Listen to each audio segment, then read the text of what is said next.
Bada bing, bada boom. All right, you guys, welcome back to another episode of These People Are Idiots, episode 17, I do believe. Back here with my friend Cyprian Ivanov. And yeah, Cyprian, how are things in DC? Um, People are coming back into the office. Flood of people for the new administration. Wild scramble for inauguration tickets. Um, Speculation was people might be as far back as the Washington Monument, which, if you don't know, is quite a ways away. Yeah, I could see that happening. It's going to be a celebration. One that, For a lot of people, yeah. what do you see in terms of security? Like, is there more fences up? Is there more security, more policing? Like, what's going on in terms of measures there? Um, I would have. I've heard some chatter that there's more security people. Yes, there's definitely more fences. I haven't heard anything about the is anybody going to try to cause problems front, but I haven't heard anything. Yeah. Like, I heard whispers once upon a time through an email, and I won't say who, but they were basically telling me that they had some connections that were saying that there was a potential color revolution on the horizon. And then the election happened, and I'm just kind of sitting here like, I can't foresee it, but at least organically, but I can foresee something being manufactured in terms of, oh, they won and look at them trying to facilitate another riot like they did with Black Lives Matter, like they did with January 6th. Like, both sides have gotten hit by bullshit so hard that I'm just hoping they don't try to get stupid. It seems like there's a lot more panic moves happening right now than anything, and I'm just hoping that's not one of them. My biggest suspicion is a lot of people are shredding documents right now. And Trump has indicated that every member of the National Security Council will be removed from their position uh, a couple minutes after he's inaugurated. So I'm sure they're shredding documents. Are they going to do anything more than that? I don't think so. Yeah, because all eyes are on them at this point, and that's kind of how I felt. I was telling you before that the news was on, and I saw that they were finally the FDA was banning red dye number 3, and I'm like, well, isn't that a coincidence? Given that RFK is going to be getting to work here in the next week, like y'all are getting it done right before. It's like that's kind of what I was thinking in my head. I'm like, they're shredding documents, they're panicking, they're trying to cover their ass for the prolonged bullshit, the negligence, the inefficiency to look at what people were saying in terms of cancer related illnesses or ADHD or any of that shit. And now they're like, oh crap, he's coming. Oh, the bureaucratic slog continues, but hopefully things will be a little less hyperbolic this time around. Yeah. I think there's more stakes this next 4 years. I mean, it was bad whenever Trump got elected, but a lot of that was revolved around the panic around Trump, and now this is all national and global events, borderline World War III, trying to do more fucking plagues. Like, everything is just ramping the fuck up because, again, they're panicking, and especially after the man's been shot at twice, 3 times, twice. See, Twice kidding? that I know of. Yeah, yeah, I think it's twice. The guy through the hole, and then yeah, yeah, it's so much at this point to where it's going to be a lot more than just jokes or bluff or banner. It's going to be like, no, I have the power to do this. It's going to be interesting. I will not be sorry to see a lot of these bureaucrats go. No, I'm not going to be sad to see a lot of these DEI positions be lost. That's the fun thing for me right now is McDonald's, Meta, Walmart, all these big names. It's a chain. Like, I think Walmart was like the first one to do it, and then it was just like, oh, okay. No, Microsoft. Microsoft, I think, did it first. And whenever you get a big name like that that drops it, then it's just going to be a domino effect for the rest. And it's going to be very exciting to see because it's not just going to be them flaking off and falling away. It's going to be like, okay, why are you doing this and what was the harms caused by it? And giving things a more thorough evaluation over what's been happening in the last few years and what a lot of people have been trying to raise their voices about and say. Well, there was always a degree to which DEI was a result of political pressure rather than legal compliance or sound business practice. Eric Holder actually had a business in which he provided advice on how to comply with the Civil Rights Act, acts plural, etc. But turns out their advice was actually contrary to the law.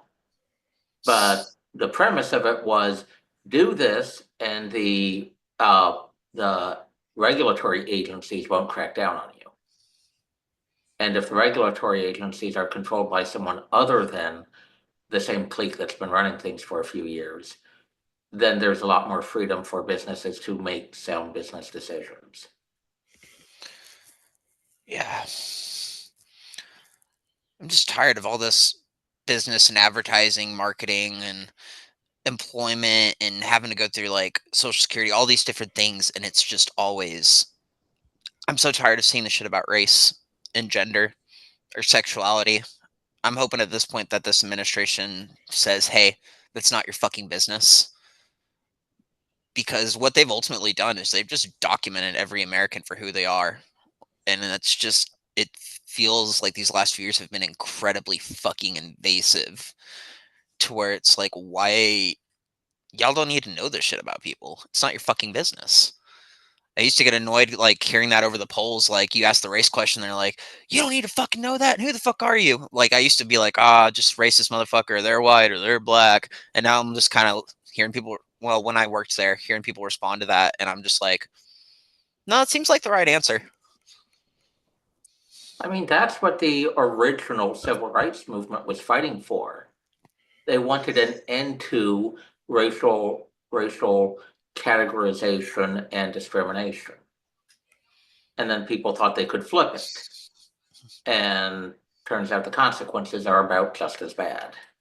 Yeah, to flip it and then broaden the categories so fucking wide. Like I feel like one more Biden administration, we would have been seeing like fucking vampire and fairy on a fucking pronoun sheet. Like I feel like shit was just getting really out of hand really fast, and I'm hoping that we never get back to that point. Well, But a lot of incompetent but politically reliable people were pulled into jobs via DEI and the identity politics.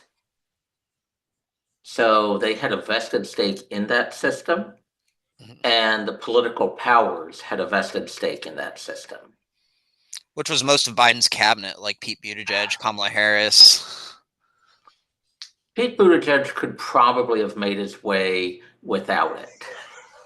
Not because he was competent, but because he was a personable, smaller town mayor who managed to win elections in an area where a Democrat would not be expected to win. Hmm, didn't know that.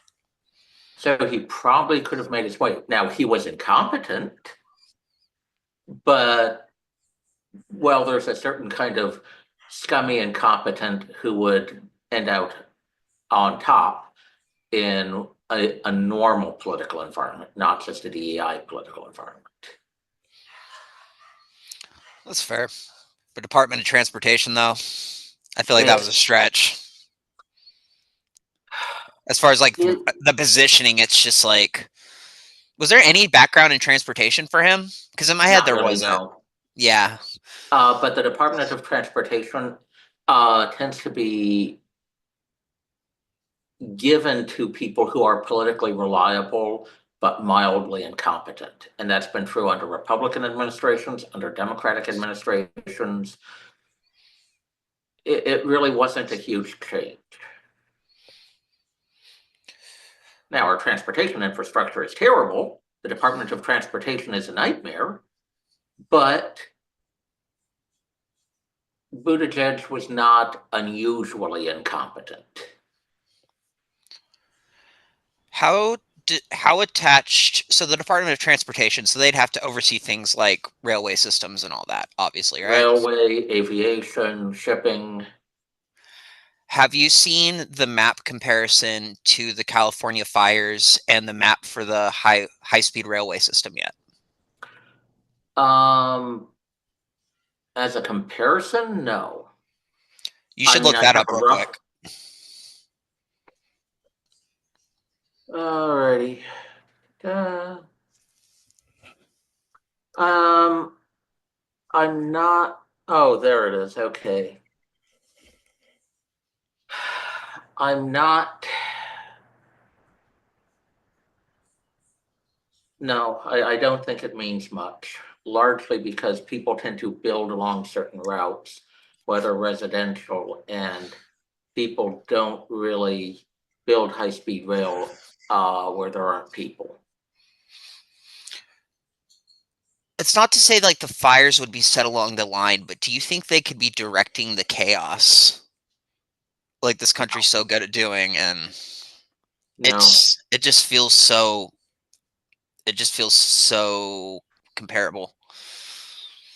It's at least freaking a lot of people out right now. I feel like it's worth discussing, or Okay. because it's well, I mean, I don't know how much further there is to discuss on it, so as much as bringing it up, but I mean, you you gotta admit, like that's people see that. Like I'm still more in the territory of conspiracy on this one, but it's just like Um, all the negligence paired with patterns like that, it just doesn't help things, especially when there's a refusal to cover it.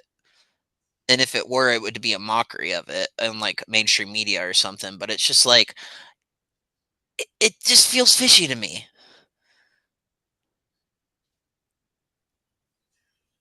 I Yeah, but it looks a lot less fishy when you realize that a lot of this is a function of population distribution and development. When you have a lot of development in an area, you start to have a different regulatory environment and a lot more attention paid to fires. If you had a fire out in scrubland, it might make an occasional news story, but it's not going to be a big deal for anybody else. Mhm. So Texas had a lot of fire, but in scrubland, and nobody really cares because all that's being burned are a bunch of shrubs, not people's homes. Yeah, But in California, if you have a line of development, you've got homes, you've got businesses. Suddenly you care if there's a fire. fair point.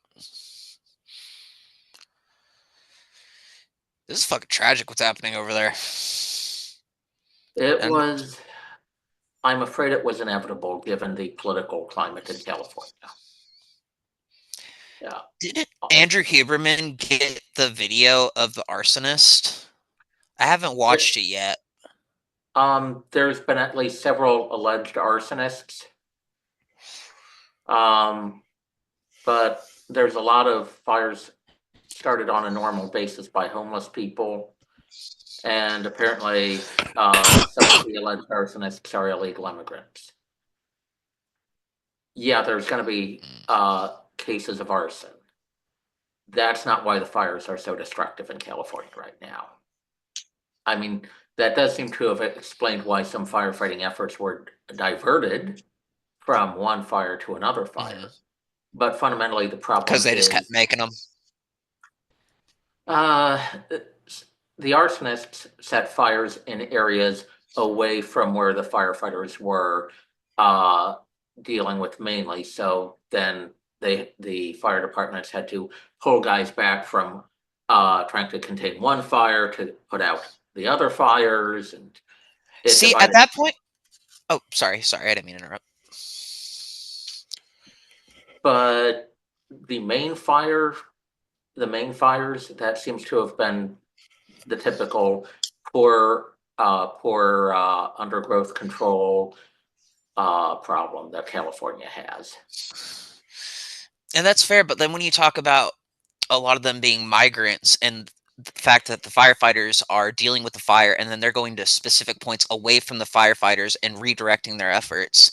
It's if we're dealing with a foreign invasion from people that do want to burn down this fucking country. I mean, what a way to add fucking fuel to the fire on that one to let more and more of it drop off to come into the country, get activated, get a call, fire's going here. Just go fucking set a tree on fire over here. Go get a thing of gasoline, put it in a fucking car. I think one of them had a flamethrower. What Um, it was definitely a fire starting device, but not a conventional flamethrower. you can It see how didn't. this feels like more suspicious, right? Like this could be Oh like yeah, that case is utterly suspicious. And he had multiple cell phones on him, which is a tad unusual. So yeah, this looks really, really suspicious. that's the thing is I think that because it's not you can't just all of a sudden activate all your people and be like, all right, you're in America, attack now. It's gonna be taking advantage of different mitigating circumstances, different crises, just like we fucking did in the Middle East. They learned from the fucking best half these people. They watched us do it to their fucking families. It's just it's the attack's gonna kick off with Trump coming in. It's gonna be fucking facilitated. I mean, we let fucking China send a fucking balloon halfway across our country about a year ago. Everyone forgets about that. Shot down UFOs over Alaska. Yeah. And then they're like, Really?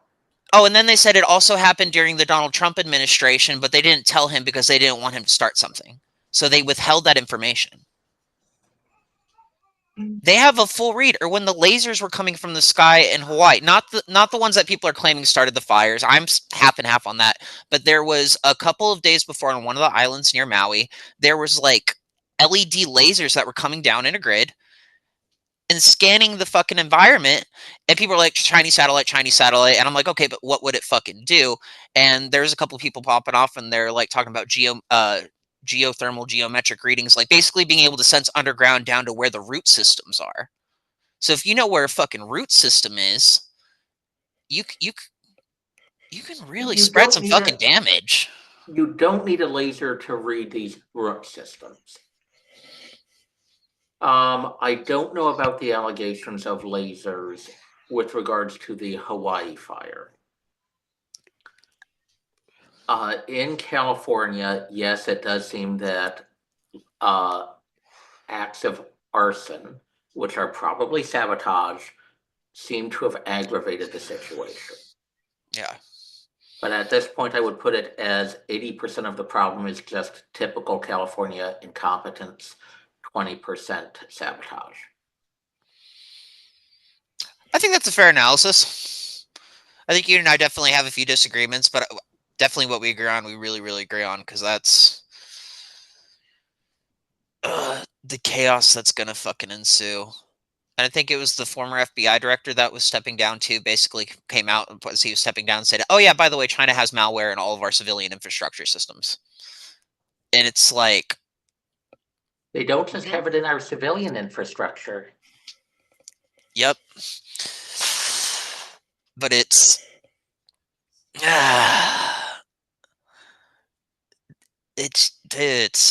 so bad. It's gonna be.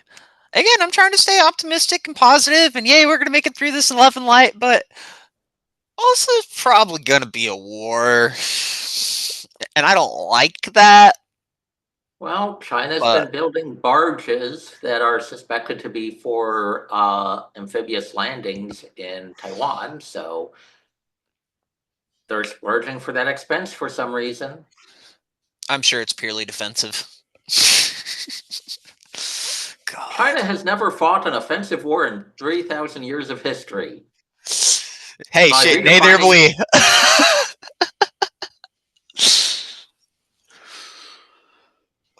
So what's the well here, actually, I'm gonna go to the restroom real quick just before I piss my pants, but then we should talk about the Taiwan situation a little bit because I want to see where that's at. I'll be right back. okay, So yeah, what's the situation in Taiwan actively? um, accounts differ based on which political faction you believe in Taiwanese politics.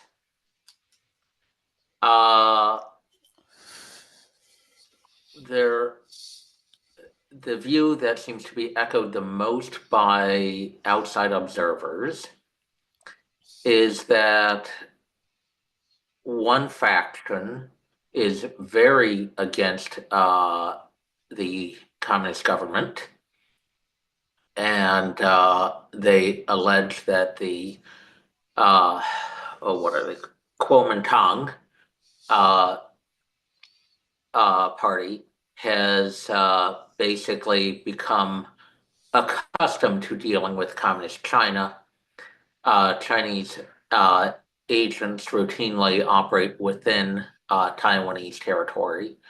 Taiwanese businessmen routinely do business and profit from the Communist Party. And the Chinese government has been caught trying to give stuff like crypto tokens to Taiwanese citizens. There's also been some weird security dealings, such as having missiles repaired in communist China. Now, if there's a war, you really don't want the Chinese to have access to those missiles. Because they can change the software. So there's allegations of intense internal subversion. On the other hand, the Kuomintang alleges that, what was it, the LD,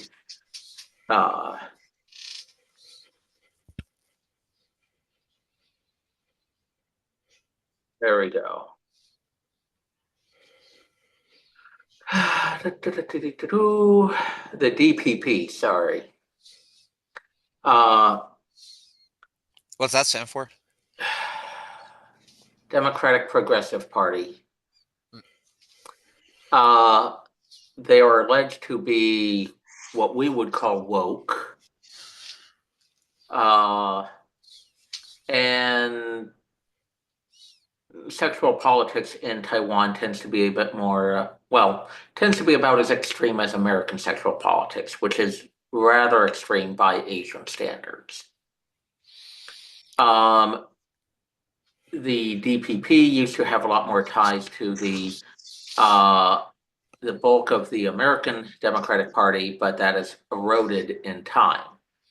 But they are still very much plugged into the moderate side of the Democratic Party.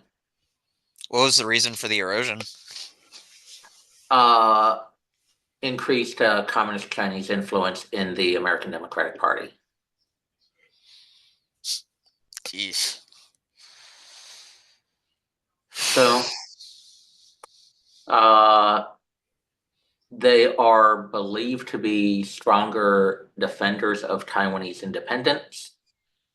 However, many of their low-level administrative roles seem to have been kind of incompetent. There's been kind of a massive social reevaluation in recent years with proposals to make it easier for Taiwanese citizens to own guns. Theoretically, it was legal, but practically there were a lot of barriers to it. But if a Chinese invasion is impending, an armed civilian population is more able to resist than one that isn't. I mean, just look at Ukraine. It was less than a week before they started arming their civilians. Hell, I think it was less than 24 hours. Yeah, I want to say about 2 days at least. Yeah. Doesn't take long. All it takes is that situation, and then, fuck, I ain't got one. It's not good. But a gun doesn't do you much good if you don't know how to use it. Yeah. So at least one Taiwanese businessman has proposed that people get guns and learn how to use them. It's not the worst. I tend to be of the view that an armed population is a lot better at resisting tyranny, so I hope Taiwanese people do get guns and learn to use them. Yep. I mean, hell, in Texas, 90% of the people walking around here are strapped and don't see shit and chaos in the streets every day. Like, Um, Whereas in DC, it's really hard to get a gun, and you see plenty of people getting shot. God, it's like, it sucks we have to have them, but before guns, we had swords. Before then, we had fucking rocks. Well, it's a It's, lot a lot easier for a peaceful person to use a gun than to suddenly learn how to fight using fists. And if you're a small guy or a woman, it's a lot harder to defend yourself with fists than a gun. yeah. Let's be real. A lot of the people in my generation need guns right now. Been weakened to death. And I mean, I'm sitting here, I'm a little string bean now, so I mean, it's not a great position to be in. I mean, guns were considered a great equalizer.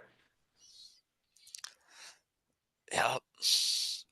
Yeah, I'm glad more people are getting on the bandwagon though, because I think at least the last year or two, it's like record number of like gun owners, like particularly women, because why do we think?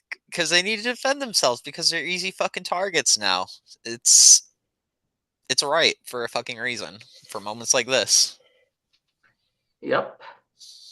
And it's not new. Machiavelli uh, pointed out the effects of having an armed population versus a disarmed population. It's a lot more tempting for a government to become tyrannical with a disarmed population. Yep. Again, New Mexico was a great example. As soon as they tried to come after gun rights for, I think it was a public health issue, I think is what they tried to call it.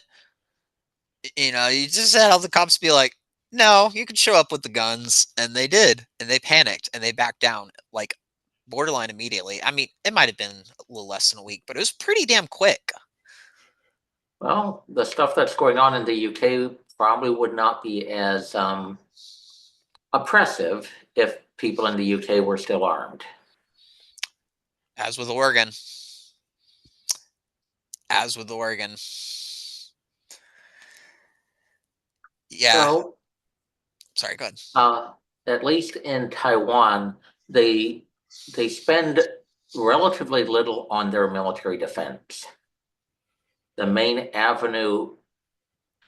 So if they're going to resist an invasion, there's a lot of people who are kind of annoyed that, if you're warning us that an invasion is impending, maybe you should spend a bit more on your military.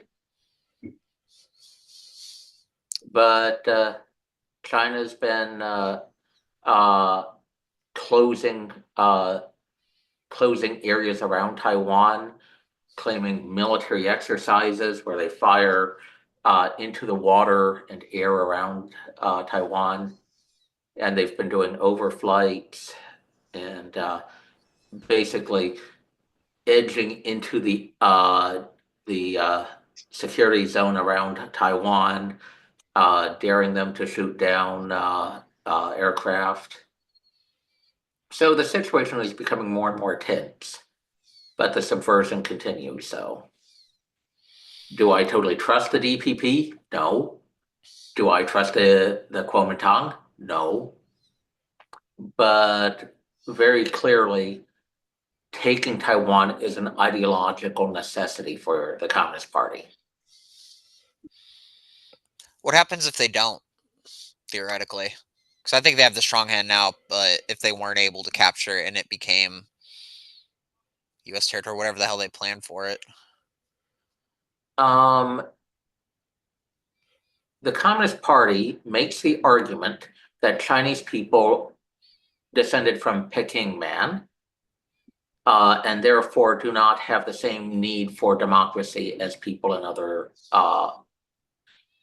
who descended from other evolutionary pathways. They make the argument that dictatorship is a natural fate of the Chinese. Now, Taiwan, being a troubled but still kind of functional democracy, makes that clearly implausible. They have a deep ideological need to take Taiwan.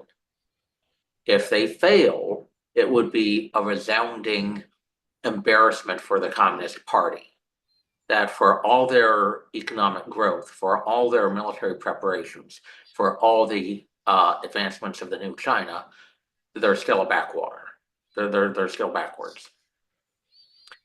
If they win, then they simply get emboldened about their racial and dictatorial ideas. And I mean, talking about like different racial evolutions and needs for democracy, all that type of shit, I could really see some woke brainwashed kids getting older and dabbling with, because now that that avenue to thinking about, well, the white man's brain is different than the black man's brain, and we're all different than the Mexican. It's literally gotten down to that level where if you were to come into America in the future and try to put your knee on this fucking generation and convince them of some stupid shit like you're a colonizer, therefore, da na na na na, or you're the, it's just we're in a very malleable state where they could certainly take advantage of that type of shit. I think we're already there. Yeah.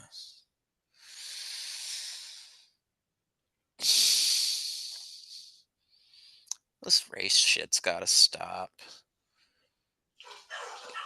It's like we're in the 1930s again.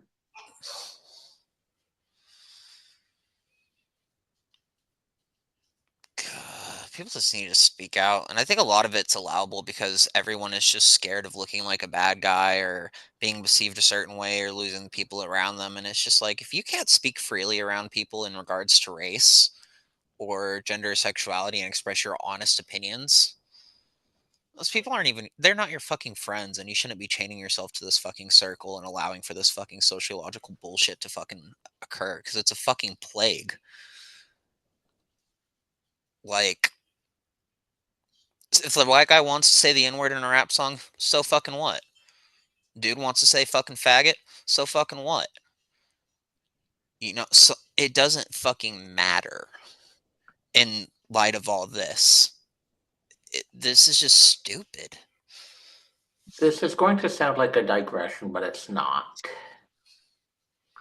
Um, in the 1960s, the science fiction and fantasy fandom were very socially isolated, ostracized, and desperate for community. In that environment, Marion Zimmer Bradley and Walter Breen preyed on a lot of kids in that community. And people didn't really kick them out. They were scared of speaking up. And a lot of that is because they were so averse to kicking people out of a community because, frankly, they were all outcasts. Yeah. They did not want to inflict the isolation that they felt and feared on other people. That desperation for status, that desperation for community, overrode many of the fundamental standards of social decency and for the protection of others. And we live in an increasingly emotionally isolated society. And I think many of those same patterns of behavior are happening. Yeah. Particularly, I think, with pagan communities. I haven't uploaded the interview yet, so I know you haven't seen it, but Larry did like the tell all on a lot of the trafficking and practices on children going on up there, and went as far to even talk about some of the Satanists who get involved in this type of shit. And it's very much that these people are pushed in these communities to where they think that they're so powerful that they can literally summon the fucking devil and then go screw a little girl and get away with it. And everyone in their orbit, including in one story he tells right down to the dude's fucking mother, is essentially permissive about it or too fearful to say anything about it. So then everybody gets involved in that reality, because when you're in those circles, well, if you're a diddler or a trafficker, you can't be going to, like, unless you're like Epstein or something, you're not going to parties with like hundreds and hundreds of people. You're keeping your circle small. You're making sure your fucking kids don't fucking run their mouth. You're making sure your wife doesn't fucking go to the grocery store by herself because she may say the wrong thing to the cashier. You create a fucking bubble But then the more that you incorporate into that bubble, you're only bringing in those same fucking elements. And when it gets involved into the occult and witchcraft and sorcery, yeah. Well, Marion Zimmer Bradley's son mentioned, yeah, that was a bit of a problem in the neo-pagan communities back when he was a kid. I'm sure it's simply gotten worse over time. It really seems like it. And oh man, did I tell you yet about the newest thing that happened with my little sister's phone and why she has to have it basically deactivated now? No. So she got caught chatting with an AI chatbot called the At the Closeted Pansexual, and there was all these different AI role playing apps. And this little girl thought that it's a role playing game, like an RPG, is how she described it. And it went from the one she was on was I'm your principal and I hate you, yada yada yada. And then there was I'm your bully from middle school and I've come back, yada yada yada. And then this one freaked me the fuck out. I'm Zach, your kidnapper. You're in the trunk of my car. Oh, And all the language was fluffy and cutesy and hearts and smiles and I'm she they and then. Oh, my mom took that little girl's phone away so fucking quick. She called me immediately and she's like, "Yeah, you gotta have a talk on this one." I'm like, "Yeah, good yeah, on we your do." mom. Yeah, I got a good mama. She ain't having that shit. And she's a teacher too. She ain't having that around her kids. She's like, these children are to be protected, and this is horseshit.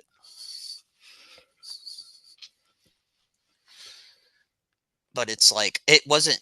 It just started so minor, with just like cute little TikToks about Pinterest and doing beads and candies and how to make jewelry, and then like it was nothing. All of a sudden, we're there with like no gradual incline. It's like we're here, then we're there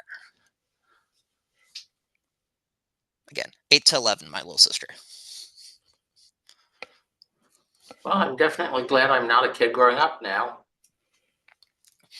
Too. I'm just so grateful that this little girl is willing to sit down and listen to me on these matters. Like it's she's always scared that Big Brother's gonna come talk. She's like, "You're gonna yell at me," and I'm like, "When have I ever fucking yelled at you? Sit down, have a discussion." She's cool about it. Dropped it after that. Let her go on about her night, and just hope that she fucking forgets about it.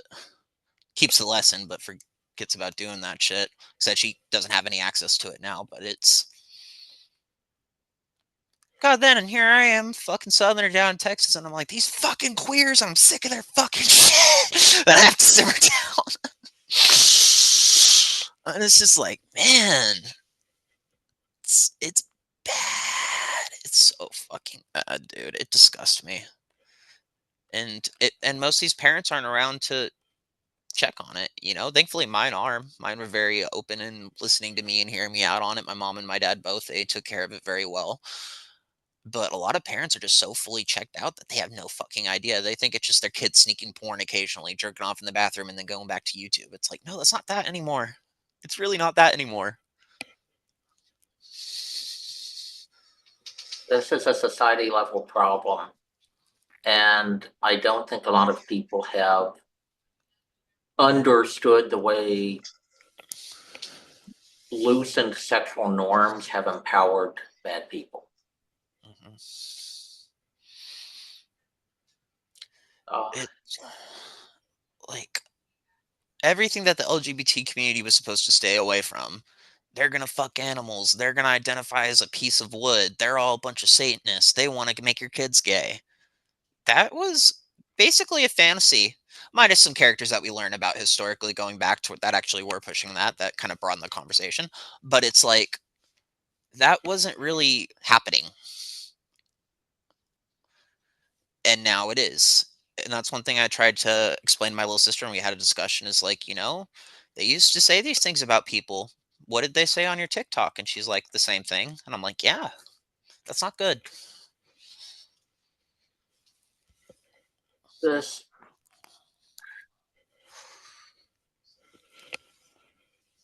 there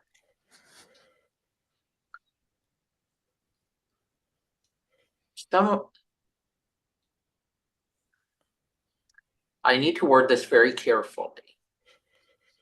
The people who seem sexually attracted to children seem to have some kinds of brain abnormalities, and they seem to display less ability to understand their behavior, reflect on their behavior, and to accurately anticipate consequences. Hmm. So, in an environment that seems permissive, they have less personal restraint to act on their desires. This Yep. seems to be a personality trait leading them to self delusion. And that makes them more problematic when they feel like things are permissive. Yeah. I'll use an example here. I might cut this part out and add that it's just put someone I don't know, but I learned some things about my father recently, my biological father, that, yeah, because, they always say it's like a impulsive, what's it, crime of opportunity. And that definitely happened in my little stepbrother's case, I believe, on a few occasions. Back when I was staying with him for the summer, there were some things that this kid was saying, and I was talking to my stepmom about it recently, and oh yeah, I might have to cut this conversation out. But essentially, my dad and my uncle, they got these pinky rings from my grandparents because grandparents were pretty well to do. My granddad was in the Freemasons, did all this fucking construction and shit. So they're like, when you guys kids graduate, I want to give you a solid gold pinky ring to say you did it, good job, wear this with pride. So they did. So my stepmom was talking about how one day he just lost it and she never could figure out how. And essentially, it was like 4 or 5 years later, he was talking with his friends in a room, being like, "Oh yeah, I fucked this little girl, so and so. I can't remember the name, and yeah, I lost my pinky ring when I had her bent over the tree." And my stepmom was just like, "A, we were together then. B, that girl was 15."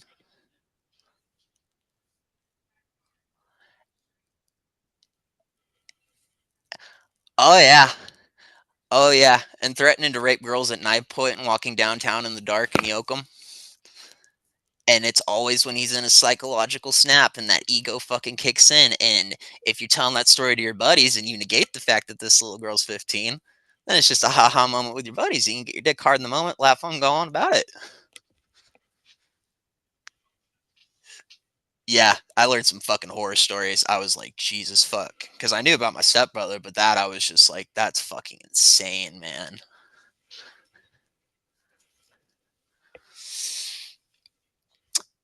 And he was always Right. an opportunist and he created that bubble. We were never allowed to go anywhere or say anything. I celebrated my stepmom's 21st birthday with her while I was in high school. I went and got her first drink with her legally at HEB. She bought a bottle of wine. And she was always this young, pretty thing. She could have been a model.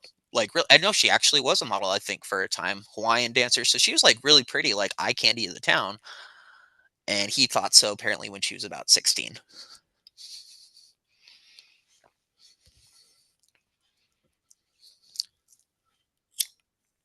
Well, I think executing pedophiles might do a lot to crack down on other kinds of crime too.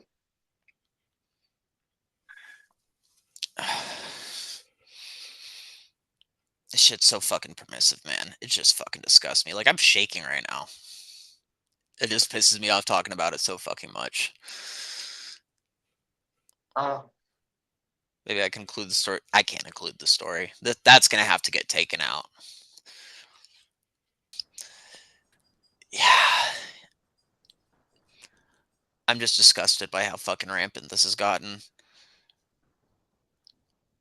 I'm glad people are willing to step up and speak out about it. Certainly seems to be a lot more of those. Again, Larry is a fine example. You know, I know there's a lot of circumstances leading up to why he's doing it, but there's so many people that are just sitting out there that know about this shit that just sit in silence. and they're just haunted by it. And a lot of those people wind up eating a bullet or killing somebody else. And a lot of those people need to break free and, say the kids are here. The fucking diddler's here. Like, do something, please, for the love of God. There's got to be more for how prevalent this fucking problem is. Well, look how what's his name, Fry, um, British guy, Stephen Fry. He at least wrote stuff and quoted several famous pedophiles as people he looked up to. When Gore Vidal went to Thailand, it wasn't for the scenery. So there's a lot of people with a vested interest in at least protecting the reputation of people. And when some people did speak up about Marion Zimmer Bradley before her death, they ended up getting a lot of anger directed towards them. Yeah. That's why it's got to be a wave. I feel like it can't just be a here and there thing. It's got to be part of this awakening, part of this celebration, and the fact that America can be united again. The fact that there are politicians and officials willing to listen. Like, it's kind of starting to feel like now or never. Gays Against Groomers made a huge impact. Yeah, Not they so much did. because of size, but because of the way it allowed people to separate being gay or lesbian or bi from the people who took over the big LGBTQ, etc. organizations. Yes. They were very, very inspirational group to follow. And then libs of TikTok. Yeah, sometimes they'd add their 2 cents in there, but for the most part, it was like it allowed people to say, like, here's a video. Just for the love, just watch the fucking video. And that's all you had to fucking do. Because everybody's got a camera. Anytime tragedy strikes, it's fucking pointed. So I think a lot of people realize then, oh, well, there's a platform for this. This is kind of freakish. I bet if I recorded this, it'll be top of the. Oh yeah, no, look at that. It was 2 hours, like a million fucking views. This woman's a freak. I knew it. And that's what I call a wave. That was a good fucking wave. And I mean, they're still active, but yeah, like I feel like them, not in terms of like trafficking or sexuality or anything necessarily, but the walkaway movement. That was another really good wave, I felt like, in terms of people being like, hey, I got fucked too. That sucked. You guys got fucked? Here's my story. Well, there's growing awareness that there's a problem, at least on the right. I think there's a growing awareness that there's a problem on the left, but there's still a lot of toxic positivity. And the left is not likely to fully reevaluate probably for another 4 years. I'd have to agree with that because the ones holding on to the far left are going to snap so hard. Again, that's why I'm not in Oregon right now. I don't want to see what they have fucking planned because they're going to be smaller numbers, but that means they're going to have to be fucking louder. Otherwise, people aren't going to notice them. And I think that's going to be a part of the process in waking people up is more blood.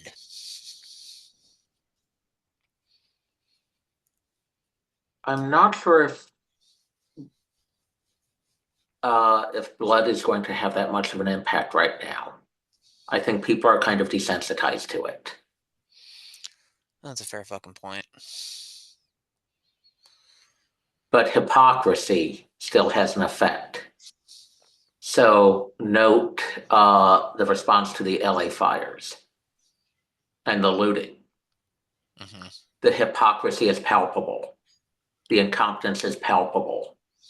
And that probably is going to have more of an effect than 1,000 people dying.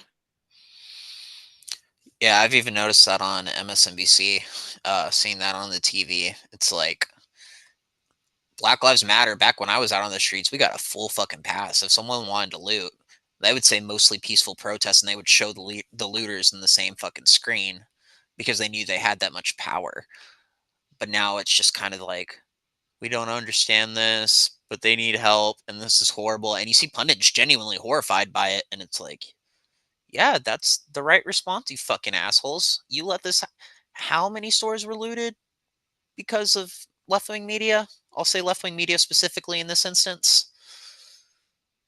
It's like, they think they can separate a riot or a protest from like houses being looted during a fire, but there's no fucking difference. Like pedophilia, crime of opportunity. That TV's just gonna burn if I don't get it. Hey, Walmart's a fucking corporation. They got insurance. They'll be fucking fine. All the permissibility in the world from all this messaging put out by our media. It's like, yeah, you created a bunch of looters. Good job, assholes. Defund the police except when I want the police. I'll say it, the amount of times I had to call the police post Black Lives Matter after I left Antifa. Not like I was calling police all the time, but there's definitely 2 or 3 instances like, you know, my little sister-in-law getting followed home by some fucking scary adults after getting chased by a fucking dog that some homeless person had essentially sicked on him. And there was someone trying to get him in their fucking van. And I was just like, okay, I should probably let the cops know that there's someone trying to get kids in the van over here. Obviously. Moments like that. And then you just feel like such a hypocrite afterwards. And you're just like, that's right, you asshole. You had to follow the cops because you fucking need them. It's one thing I'm really sad about right now in terms of like my little brother. I was talking to my mom about it. Like my mom's dating a cop right now, or an ex cop rather, and super nice guy, super fucking like he's the corny cop, like serious but corny. Like he's just like that goofy, fun energy. But like my brother doesn't really want to see him because he's a cop, and he's kind of told me a couple times like, oh yeah, I don't want to date this girl because her fucking dad's a cop and fuck the police. And so I look at him the other day, I'm like, dude, and it's just not fucking worth it. Because when I mentioned to my mom, I'm like, I'm worried that I left an impact on him during that era, and she just looked at me and she's like, you kind of did. So now I'm trying to figure out how to backtrack, but now I'm just the crazy conspiracy theorist brother. So I'm just like, fuck, like the messaging we give people has a fucking impact, and sometimes it's hard to backpedal out of because that's stops nights where they could be sitting there at the dinner table having a good fucking time because fuck the police. It's so stupid.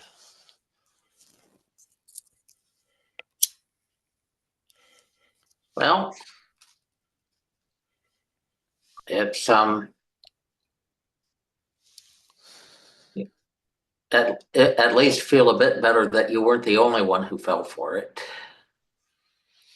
Uh, every so often, I read another book by people talking about abolishing the police, abolishing prisons, and I find, oh, it was written by a lawyer, someone who should be able to think ahead and realize the consequences, and who apparently didn't. Hmm. So it wasn't just you who fell for it, it was a lot of people. It just sucks that people don't want to recognize the impact. Because again, so long as you can wipe your ass, eat your food, drink your water, breathe the air, and have a roof over your head, so many people's perceive their lives as fine. But it's like, look at what we fucking did. Look at you hate that term microaggressions, but I'll throw a new one out there: micro impacts. Look at the little micro impacts we created with our various actions, with our isolation, with our swearing, with our rage, with our fucking fear. And look at how people's minds are operating now a couple years later in response to that. It's like a lot of people wouldn't be having these negative feelings if we weren't putting it in each other's heads. Because again, this is all cult. The left just became one giant fucking cult from hell. But if you don't know you were in a cult, how are you going to identify the programming? This is where I think a lot of American optimism has its dark side. When you're dealing with an engineering problem, optimism causes you to try things. A lot of the time you'll fail, sometimes you'll succeed. And if you succeed, things are better. When it comes to social systems, that same optimism can easily break something that was barely working before. And a lot of people who are powerful grow up in safe, insulated environments where they don't really feel the full impact of mistakes. So realistic political assessments tend to come from people who have a more um, difficult background than those who have had a comfortable background. Yeah. I will say though, it's nice that there's a lot of people from like really comfortable backgrounds that there's enough genuine curiosity on these matters to where, again, you get the mixing of worlds. Like there's really good people in really good comfortable places that are like looking down at all us poor people suffering and are just like, shit, I could do something about that. Fuck, I should probably step out of my bubble for a little bit, at least a little bit. Noblesse oblige can be a good thing, but you can also have the noblesse oblige of idiots. This is also true. I mean, I don't know the term, but I know what you mean. What is that? What is the translation there? No, nobility requires. So back in the past, nobles were expected to take care of the people uh, they were responsible for. That meant things like administering the law, making sure that systems worked, uh, maybe providing a job for some of the less skilled people. So it was expected that a noble would maybe hire a dumb guy to just stand around in a uniform doing nothing because he was obligated to provide for people as a nobleman. Now, they also had their benefits because they could tax people and order people around, but there was two sides of it: power, but also provision. However, it people have taken that in the modern age to be powerful people should look after less powerful people. Mm-hmm. But when it's done by idiots, you tend to get a lot of mistakes. Oh, what you're describing with the idiot guard just standing there, I'm just like, every security guard at Walmart or the retail store. It's a little different down here because some of them can be armed, but like Oregon, it's just like you see a goofy guy sitting there with a vest, clearly has something going on. Sometimes it's a drug problem, and it's just like, the fuck you gonna do? You're just here so that a position is filled and someone higher up than you can get a pat on the back. Look, we provided safety, even though they can't do shit. And all the meanwhile, we're building our grocery stores around to look like dystopia with televisions on every aisle and the gates lock if you fucking scan something wrong. And like the robots are doing the work.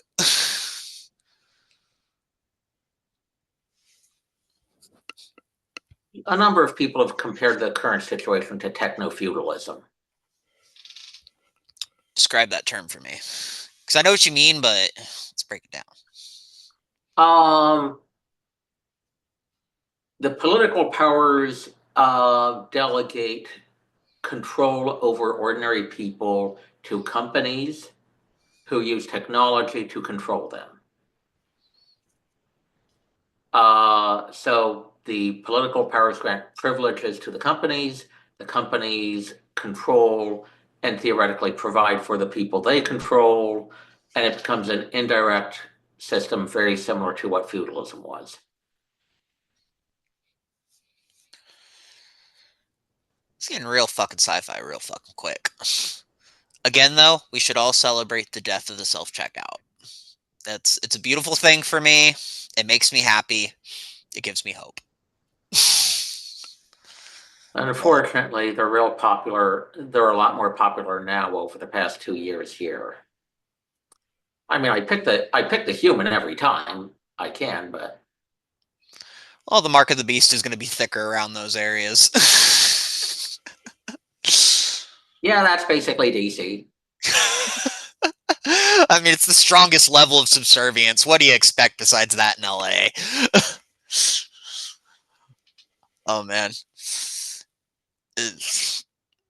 Like I'm optimistic about AI, and then there's other angles where I'm not. I'm really not doom and gloom with the AI as conspiratorial thinking and as dark as my head can get. I'm genuinely more positive, But when it comes to like everyday experiences, like swiping a card, going to the store, when they start getting crazy with that shit, the things you have to interact with on a daily basis, that's when I start getting really pissed.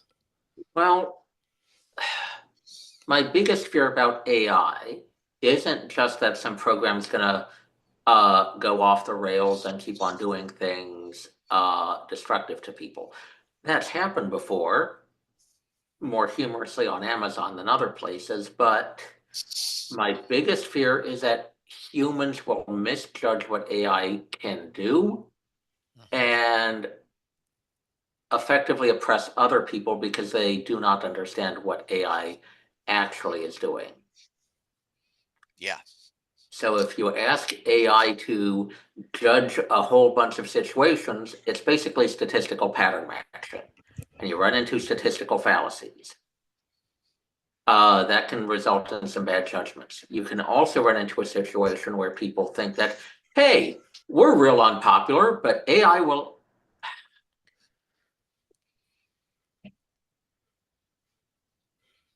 Okay, there we go. You can have a situation where people think that, hey, we're real unpopular, but we can use AI to impose our will on people uh, with machines because we don't have the people who believe in us enough to fight for us. So AI propaganda, AI mechanisms of repression, a lot of people will think that that will allow them to control people, but the end result is that it just prolongs self-delusion because uh, a system like that is just going to be increasingly self-delusional. They can prolong the rule with repression, but they can't actually make it work. How long do you think we are, or how far away do you think we are? I know there's some people dipping their toes into the water this already, but how far away do you think we are from like full on public discussions of AI civil rights? That assumes an AI capable of inherent self-modification, which we're not even clear if that's theoretically possible. Um, so if that's possible, then we might have a discussion, but unless something has changed technologically, I don't think that's very likely. Do you think a system or an AI could come around that's so convincing enough, or they prop it up in such a way that they could get that conversation essentially preemptively uh, launched before it That's already actually would? happened. Okay, is that what we're doing right now? That happened a couple of years ago with some Google researchers. Was that the chatbot that they thought came alive? Yeah. The one that started like it created like a stick figure and it started walking upright and doing all that stuff?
I don't know those details.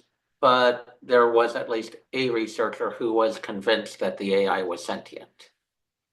Yeah. He was probably self-deluded, but if he self-deluded those years ago, things are likely to become much more hazy in the next few years. Do you think there's a positive to that delusion though? Like maybe this guy tapping into sensing something like, no, there's something here that people just don't fucking see yet, and he's just hanging on there, and then I don't know, because if it's the same guy I'm thinking of, big hippie guy, right? Long hair. Beard too? Yes. Okay, I think I know what you're talking about. Yeah, I'll make sure to But clip it and see if we're talking about the same guy. Here that claimed that the Lambda was sentient. Do you think there's any inkling of truth to what he felt? And more importantly, to me at least, do you think language models will achieve sentience or the illusion of sentience soonish? Ish. Yeah.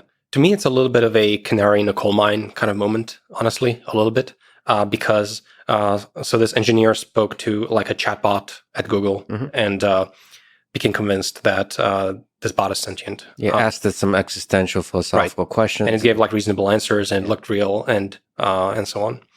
So to me, it's a he wasn't sufficiently trying to stress the system, I think, and exposing the truth of it as it is today.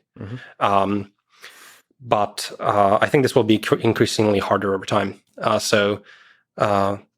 Yeah, I think more and more people will basically become. Yeah, I think more and more there will be more people like that over time as this gets better. like form an emotional connection to an AI. Yeah, perfectly plausible in my mind.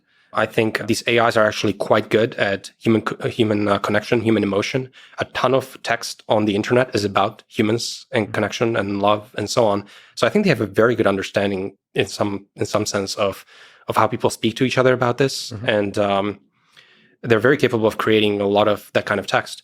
There's a lot of like sci-fi from 50s and 60s that imagined AIs in a very different way. They are calculating cold Vulcan-like machines. That's not what we're getting today. We're getting pretty emotional AIs that actually are very competent and capable of generating, plausible sounding text with respect to all of these topics. See, I'm really hopeful about AI systems that are like companions that help you grow, develop as a human being, help you maximize long-term happiness. But I'm also very worried about AI systems that figure out from the internet that humans get attracted to drama.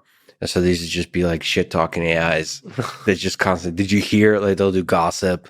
They'll try to plant seeds of suspicion to other humans that you love and trust, and just kind of mess with people because that's going to get a lot of attention. So maximize drama on the path to maximizing engagement, and us humans will feed into that machine. Yeah, and it'll be a giant drama shitstorm.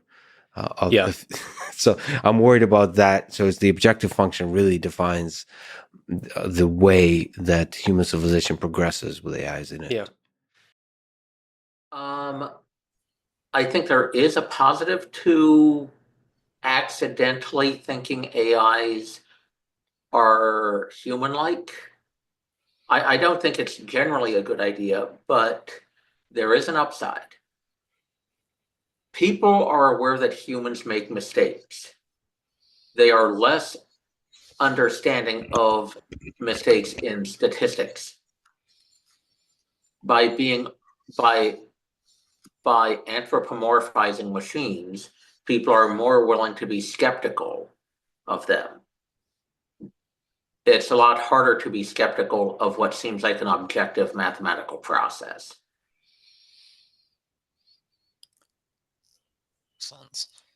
So many people are going to go for this AI thing so quick. I mean, look at the fucking robotic sex dolls that they have. People got those quick. Like, sex fucking sells. And it'll fucking sell your heart. Like, these motherfuckers. It's just like, they're ready for them to be real. They're ready. Like, there's been a lot of priming. People have talked about those since, wasn't there a Twilight Zone episode? Was there? I can already feel like this could be good material for a music video. That sounds trippy. A guy is stranded on a remote location.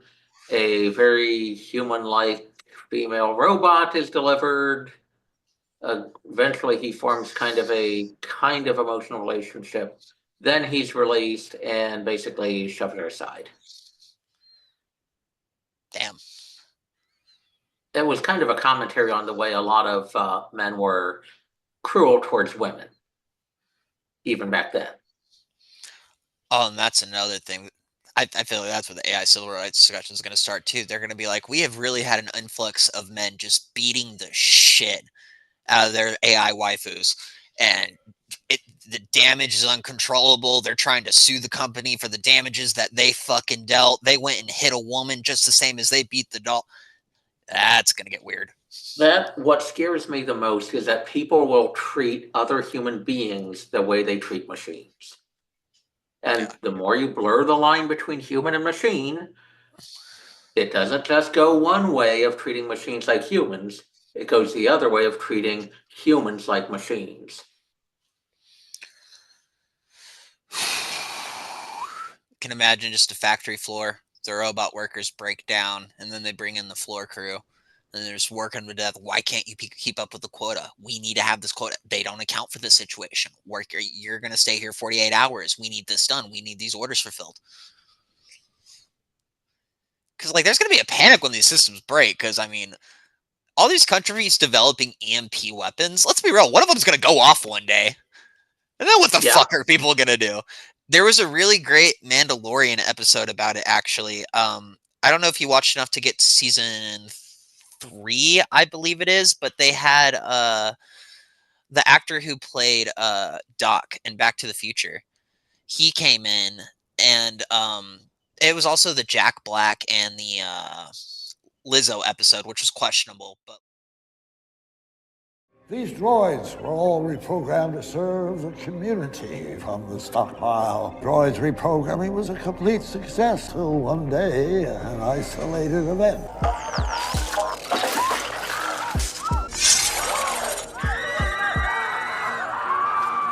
Turn them off. Why not turn them all off? There's a fail-safe cutoff switch built into the system. Citizens voted against any interruption in droid services. They can't live without. The citizens are no longer required to work. If we shut down the droids, we wouldn't know how to survive.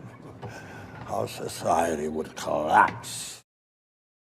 Like, the whole theme essentially was they go to this world, and it's in the outer territories, and they're expecting it all to be oppressive. And then when they get in the train, first thing, it's like, please check in your blasters. And they're like, what? And they're like, yeah, it's not welcome here. He's like, it's part of my religion. They're like, I don't care.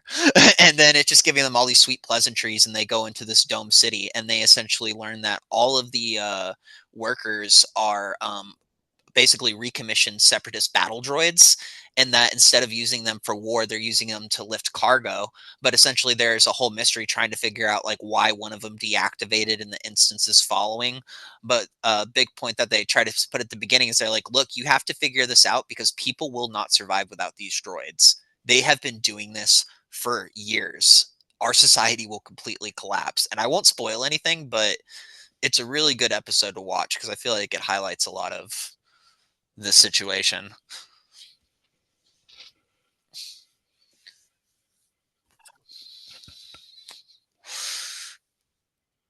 We're becoming a sci-fi. I love it and I hate it. Well, hope you like Cyberpunk. We're living in it. Again, it's less pretty, but like, okay, as a peasant, as someone of a certain tax bracket who don't make much, when I walk into some place, like let's say like an arcade, for example, or like a hot tub shop, or like, oh my God, like a car shop, which I never go to because why the fuck would I go to a car shop? And you realize how advanced all these things actually are in comparison to how you're living every day. Because I'm like, no, it's all just wood walls and brown, and I'm just kind of a grungy stoner, and I'm just doing my little shit in a dark corner. And then you get out and you see this technology, and you're just like, damn, that's been here this whole time. This fucking existed. Like yesterday, I lost my shit at the Buc-ee's because I learned that the Tesla lights, when they turn on in the night, they do little LED lights that come out, and they put on a little light show to let you know they're about to go. And it's just like, all this cool shit exists around us, but then if you're not around it on a regular basis or it's not your life, it's just like, it's shocking when you see it half the time. It's the case in other areas as well. I visited, well, I saw a building that was basically used for either realtors or construction company lobbying, and they had a full-scale suburban house in an atrium. Whoa.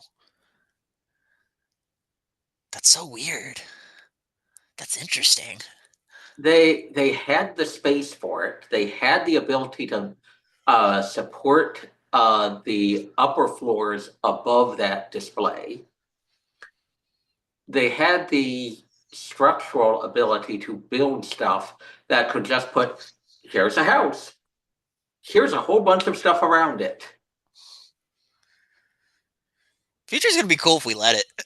I really think that. We can do amazing things. The trouble is, we're also doing amazing things to each other. Yep. It's like we gotta tap into that creativity. Again, like making the music videos. That's a fucking drug for me. Like, I get so excited. I think about what future things I can create and what I could do in the future. Can I maybe make a movie one day? Or maybe I can make a short film or do this or do that. And then my mind gets a word. You get people I doing mean, that shit? Oh, the technology is advancing so fast. Probably in 5 years, you could probably do Marvel level CGI effects as just one guy. so if I ever make a Star Wars fan film, I have it planned out. So I'm one of the only ones reading the High Republic era right now. I think I'm like 3 books into what's ultimately going to be 20 because Disney capped it because they've completely failed. So the High Republic, it's what some fans call the HR era because it's the woke period, and that's why a lot of shit fell off. So it's a bunch of like flesh worship and like here's a gay character and here's a gay character and let's talk about diversity amongst the aliens every 5 seconds, which has some really cool moments because it does like deepen a lot of like the lore behind, like Trandosians or all these cool races to where it does make you think about them in a different light. So it has its positives in the diversity, but they milk the diversity so hard that essentially everything is just kind of feel good, and then someone comes in and then thousands of people get wiped out, and then it's just feel good again, and then it's a tragedy and a planet gets taken out.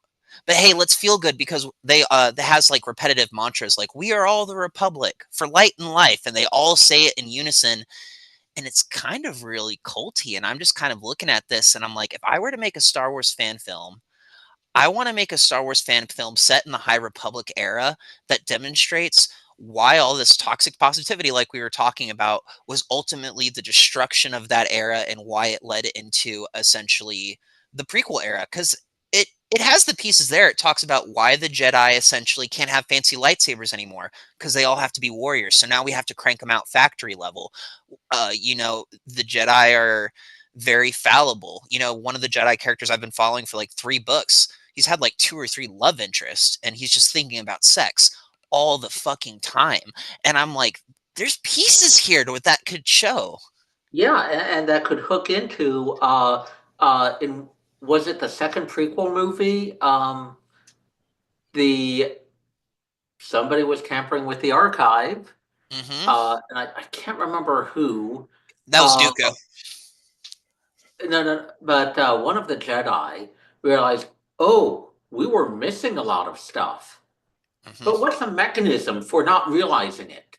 It's not as simple as, oh, a Sith was clouding your minds. I mean, that might be one of the causes, but there's mechanisms there. You just didn't feel like double checking in the archives. You didn't have a system to make sure everything matched up. Okay, the Jedi might have their brains scrambled by a Sith, but does that work on the machines? Does that work on non-Jedi? many things need to have gone wrong for that to happen. And you can definitely put some drama in there. I think it could be fucking fun, man. And that, oh, you just gave me so many ideas in that in itself. Because, like, and the fun thing about that, too, is it would be beating Disney to the punch because The Acolyte, they said, was supposed to be 3 seasons in a movie for that pile of dog shit. And they were ultimately going to use the woke ideology to explain how Plagueis came in. They're probably not going to be able to do that now, so I can finish it. You've got Qui-Gon Jinn, the diner scene. Now, by itself, the diner scene's kind of dumb and dull. But what it does reveal is that Qui-Gon Jinn talked to ordinary people. Mm-hmm. And that may have been one of the things that made him an effective Jedi Master, because he didn't spend all his time with the over-optimistic people in the Jedi Council. He got ground knowledge that he could use to figure out what was going on, so he didn't have his mind clouded by being where all the politicking was. He could change his environment so he wasn't vulnerable to the same lies or propaganda or even Sith mind control. It got him out of the main areas where toxic positivity could destroy things. Absolutely. And one thing I always loved about Qui-Gon Jinn's character was, like, when it came down to the prophecy of the Chosen One, he was always such a firm believer. He's like, there's a prophecy, this shit's adding up. And everyone's like, dude, you need to drop this. And he's like, you just wait and see. You should. I actually watched this yesterday. I've seen it a million times before, but on Disney, they have a Clone Wars kind of offshoot with short 15, 20-minute episodes called Tales of the Jedi. And they actually talk about when Qui-Gon Jinn was Count Dooku's apprentice and some of the reasons why Count Dooku fell to the dark side. And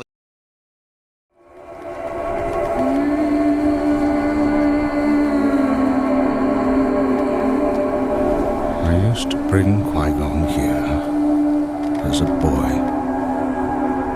He was fascinated with this tree. Having been born here on Coruscant, he knew nothing like it. The council is leaving for Naboo. The funeral is to be held there. I doubt I would be pleasant company. You hold them accountable. Qui-Gon Jinn has become one with the Force. It is time to let him go. And you can do this? What choice have I? without getting too spoilery, it was essentially they were sending Count Dooku on diplomatic missions to like look into certain things that were happening. And then whenever he saw it was the politicians that were causing it, he was like, why are we defending these people? And it made it so human. Like the stories they were telling were so beautiful in that series. I mean, wasn't there a scene where, was it Dooku and Anakin were talking? And I think the gist of it was that at least one of them said there's stuff we could have been doing, but we were held back. And Anakin agreed. And that's just kind of the mindset behind a lot of the initial tyrannical power grabs. People want to get stuff done, and they don't like the rules that hold them back. And sometimes these rules are there for a bad reason, but sometimes they're there for a good reason. Mm-hmm. But it takes a certain if you have a pathological self-confidence, a pathological optimism, things get bad very fast. Especially in Anakin's case, which I feel like is demonstrated well in the character, because they didn't want to bring him in initially because they're like, he's too old. He's seen way too much of the world. This isn't going to work well. So you bring this boy who's fatherless, who's now been torn away from his mother, who's experienced all this trauma, slavery, almost dying a couple of fucking times already off the bat. And you expect that kid to have that same level of optimism where you go into the Clone Wars and you follow like the Ahsoka storyline for him having a Padawan. And cool if I get spoilery on the show. Okay, cool. I never know how much people are going to get invested into this. It's a long series.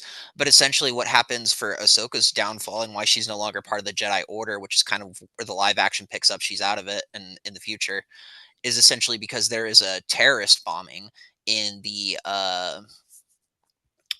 was it the Jedi Temple, and essentially they're trying to say like it was a uh, it was a Jedi who did this. Like the patterns are all matching up. This is a Jedi, and ultimately it was a Jedi who fell away from the Order, kind of similarly to Anakin. Like I don't agree with the politics. This has all gone to complete shit, but tries to frame Ahsoka. And essentially, over the course of that, Anakin's like, "No, she's innocent. I know she's innocent." It's like a 4 or 5 episode story arc where they're trying to like find her.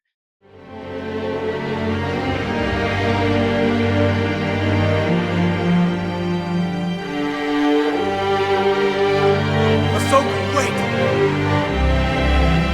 Ahsoka, I need to talk to you!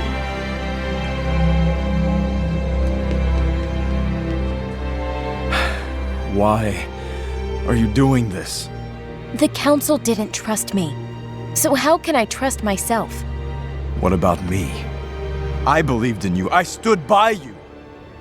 I know you believe in me, Anakin, and I'm grateful for that. But this isn't about you. I can't stay here any longer.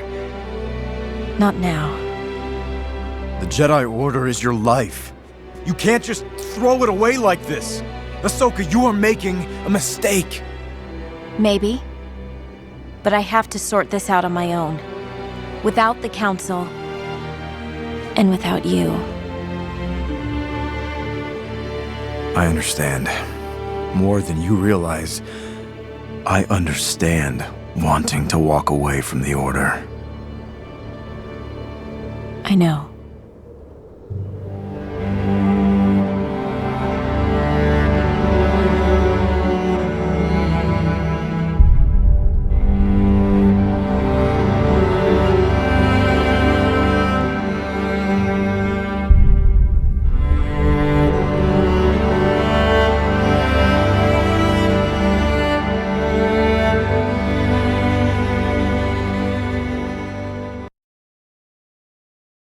And by the end of it, he's just like, "Hey, we want you back at the temple. Like they're willing to bring you back." And she's just like, "Why would I?"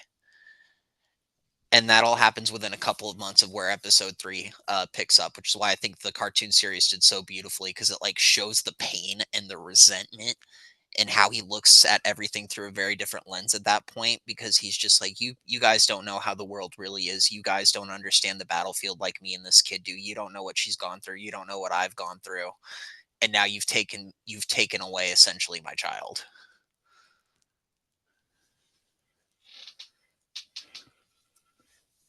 Well, I haven't seen that. That sounds worth watching. But I was thinking of Anakin. So one of the scenes in Game of Thrones is that Daenerys walks through a fire and retrieves some dragon eggs. And that's not something normally survivable, but she did. So she ended up with a lot of self-confidence that eventually turned lethal. Yeah. But of course she's going to be self-confident. She survived something almost nobody else would. So the things that Anakin survived and the unusual knowledge he had made it far easier to be tempted by the assumption of knowing everything. Mhm. Which I think that sums up a lot of the Antifa kids, a lot of people that get sucked up into that. So they're like, you don't understand the world, you don't understand the stories I've heard, you haven't seen the shit that I've seen. Who are you to take me out of this position? I'm going to put on my black mask. And I'm gonna put on my cloak and my black. We're gonna go dawn out, and we're gonna do what we fucking do to create order, because this is what we believe is right. Because you just don't have the same perspective we do. There's a lot of stories that could be told about that. Mm-hmm. So like Anakin, that was one that was always the call out, and like having a piece of shit dad, it was always just kind of like, you get to Return of the Jedi and you just kind of cry because you're never actually gonna have that moment where Daddy takes off Darth Vader mask and it's just like, oh, I'm a human, I love you. It's just always going to be Sith Lord manipulation, bullshit behavior. But I don't know, at least for me, that story always really rung out. And then especially after coming to Oregon, you watch Phantom Menace and he's sitting there hugging his mom goodbye. And then, of course, I'm crying like a fucking bitch. Like, I miss my fucking mom, man. But it helps to kind of show, like, what happens if you don't control that. Because it's a very slippery slope. Oh, yeah. That's one of my disappointments with the prequels. They touched on some great themes, but the writing was generally... It didn't do what it could have. I can agree with that. The books and the comics, they thankfully came in, were able to sift a lot of that out. But for the general audience, it's like, they're not going to go out and get that. One of Marvel's, under Disney, their best storylines that they wrote actually was Darth Vader. They fleshed out what happened between episode 3 and 4 with Darth Vader to such a strong T, and like the levels he was willing to go to essentially have Padme's resurrection happen on Mustafar. And, you know, because like Palpatine promised you can bring her back, and we don't kind of see what happens in episode 4 through 6 because he's already just kind of in it.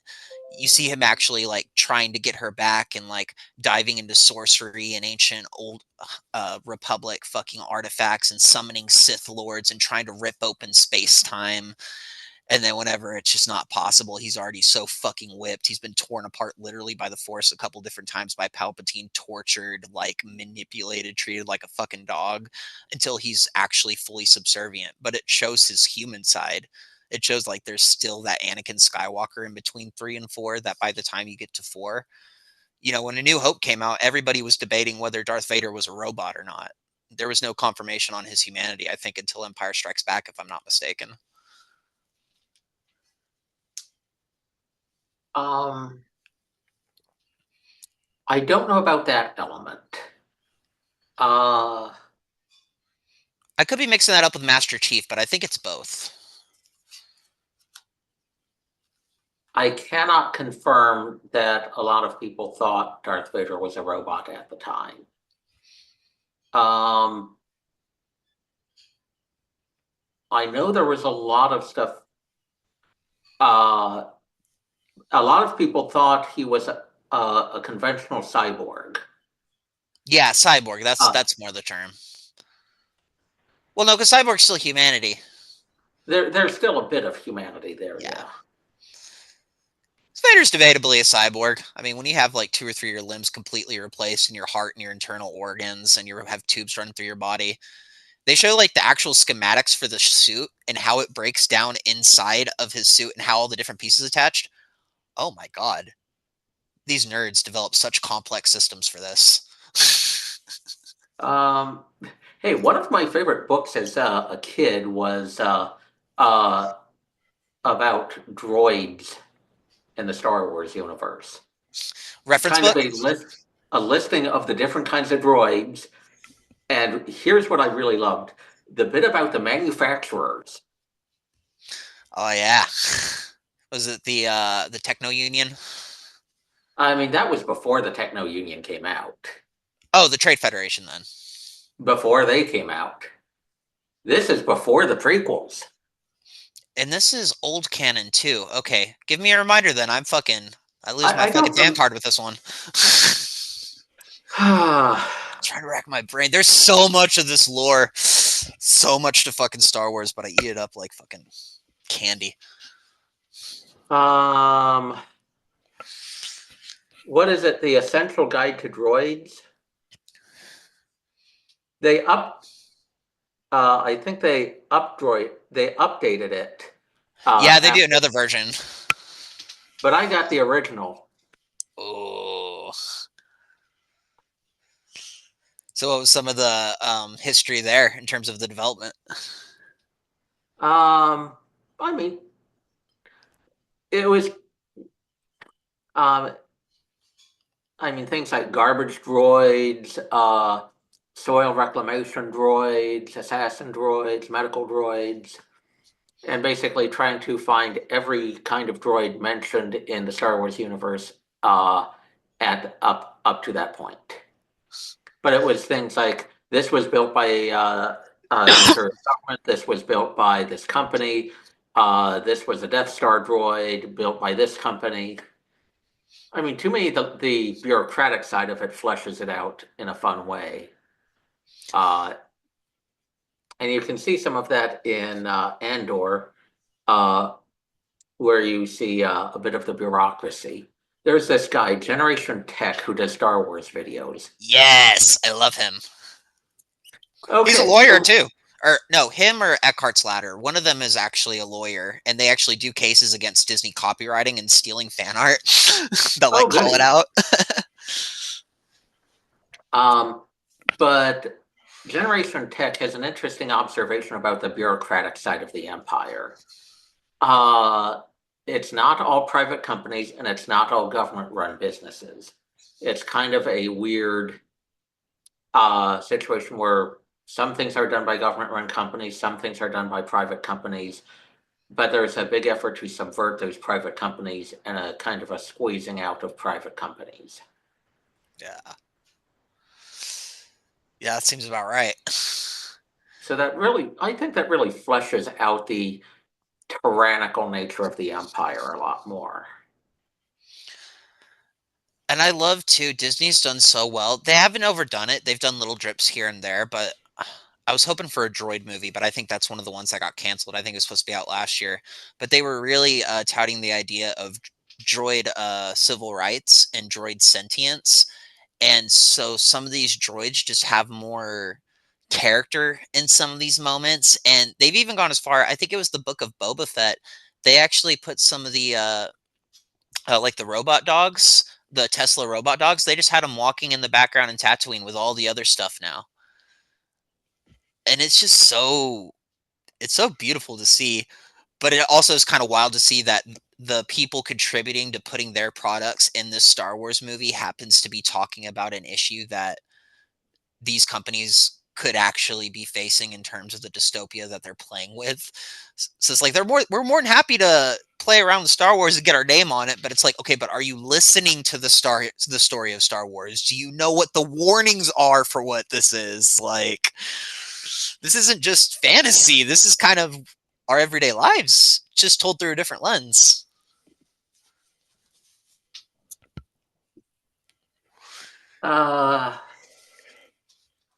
Some people look at the message of various Star Wars movies. Some people just say pretty lasers. Yeah. That's the one difference me and my dad always had, because like we would always sit down to watch Star Wars together. Then he just never understood. Like I'd start bringing up these historical comparisons, and he's like, "What the fuck does that have to do with anything about like this?" And and then it would just turn it into a bad moment. And I'm like, "This is why we're never gonna have our Darth Vader, Luke Skywalker moment, because you just sitting over here fucking ranting and raving." But I do remember that always kind of sticking in my mind, just kind of being like, "How can people not see it?" You know? But I mean, if you're not educated on it or you don't have the reference for it, then how could you? Well, But it's like either way, it's good. I mean, I know someone who's really liked the Marvel movies, but he didn't really see a lot of the connections. So when watching Andor, he didn't realize that Mon Mothma was setting up her husband in the conversation overheard by the driver. He didn't seem to have a lot of curiosity. And the result was he didn't see a lot of the subtleties of the writing. He didn't see a lot of the connections. He seemed to be just passively watching it rather than thinking about it. Which is what a lot of people need, because, I mean, let's be real, there's a lot of people out there, they don't need to be thinking too much. Like, some people just need a fucking break from fucking thinking, and then thank God that there's stuff like this that serves as either or, as far as whatever vessel you want to take in.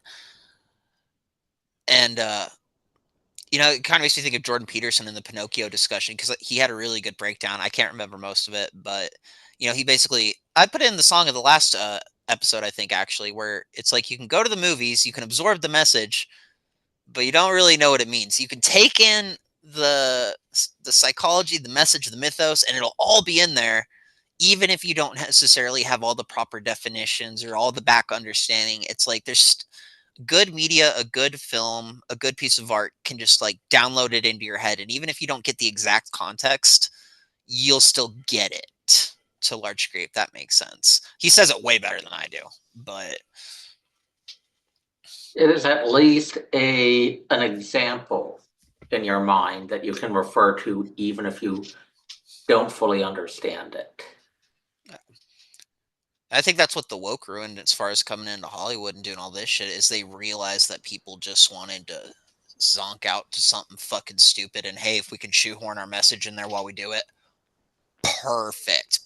And like, I think a lot of them knew about the subconscious levels of manipulation and messaging, but Well, I mean, people have known about that in Hollywood since the 30s.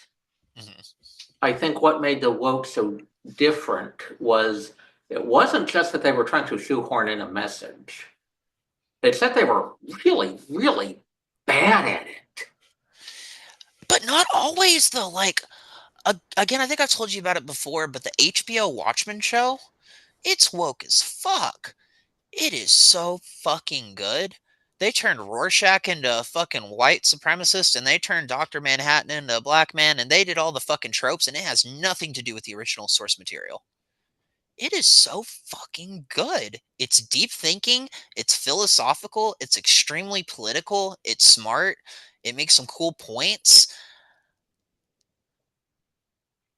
Like, but I think writers like that, even if they were woke, they were feared. Because even then in Watchmen, they're tinkering with more of the conspiratorial elements, like, oh, the government may be setting up a false flag alien invasion, or, oh, what if this happened, or what if this happened, playing with a lot of these dystopian ideas. I think those were the best examples of the woke. I think you can have good writing that matches with woke ideology, but woke sociology makes it very hard to consistently do that. How do you show your loyalty to a cause? Sometimes it's by doing a good job for it, but when you don't have clear proof of alternatives, people do it by showing how stupid they can be and mouthing the slogans. So you had a lot of people in Hollywood subtly writing in left-wing themes, subtly doing things, but when you have a lot of political pressure, it's not good enough to be subtle. You have to be unsubtle about it. And the demand for unsubtlety quite often destroyed any of the philosophical depth of a lot of stuff. Yeah. That's very much what the High Republic is, because like at first you read the first book, it's called Light of the Jedi, and there's diversity elements sprinkled here and there, and it's like, okay, it's got a couple little woke things in it, but it's not too. It's like, yeah, they're talking about her skin color. More Jedi are fucking black. There's some more female part. I don't care. That's fine. Whatever. But then you get to the second book, and it's just like every page is just it's just hammering these points and hammering these points, and then I just kind of keep like, I'll flip through some of my other books because I have a collection going that I'm like going to be getting to read to, and it's just like you can open up every fucking page, and it's just something about someone's skin tone or someone's sexuality or this or that, and it's like I want to see the chart. Because I know, like, whenever Kathleen Kennedy came in, she literally had a giant whiteboard, and it had a picture of Luke Skywalker, and I think it had like an X going through it, and it said toxic masculinity out, Luke Skywalker out, and then it had like, it was basically like a whole outline of the master plan of the last few years. But I'm like, what does the High Republic one look like? Because it has to be so much more in-depth, rigorous, and less forgiving, because it really seems like they're trying to throw it out there constantly. So, like you said, they can keep their jobs. So there's no subtlety to it. Now, can you tell a woke story that is subtle, creative, philosophical, and persuasive? Yes. Can a group of people do that consistently with that degree of, frankly, dumb political pressure? No, and I think that's what happened to Star Wars. What they did to Luke Skywalker, they could have told a great story of old guy disillusioned with politics, disillusioned with the way he idolized the Jedi and then found stuff out and was disappointed. But they couldn't write it subtly under that pressure. Andor, you've got a lot of very subtle writing, very creative ways of making a point. Had that been applied to Luke Skywalker, you still get your toxic, you can still tear down toxic masculinity in a way, but they couldn't be subtle about it. No. And it's to the point, even in Skeleton Crew, it's so sad because I guess the numbers for Skeleton Crew, the last episode just dropped. I gotta watch that one, but it's so fucking good and it's really enjoyable, and it turns your mind off from a lot of bullshit. It's like you're watching an old fucking 80s movie, you know? I was sitting there watching a little bit with my sister, watching with my husband. I'm like, this is just a really good fucking show. And the ratings are worse than the Acolyte because it did so much fucking damage that it took out this fucking gem. But one of the things they did, which made me wonder if Disney was kind of hoping that this would happen, they did in the Acolyte, there was a scene with this little beaver alien. And the main character looks over and ask one of the other people, like, is he or they with us?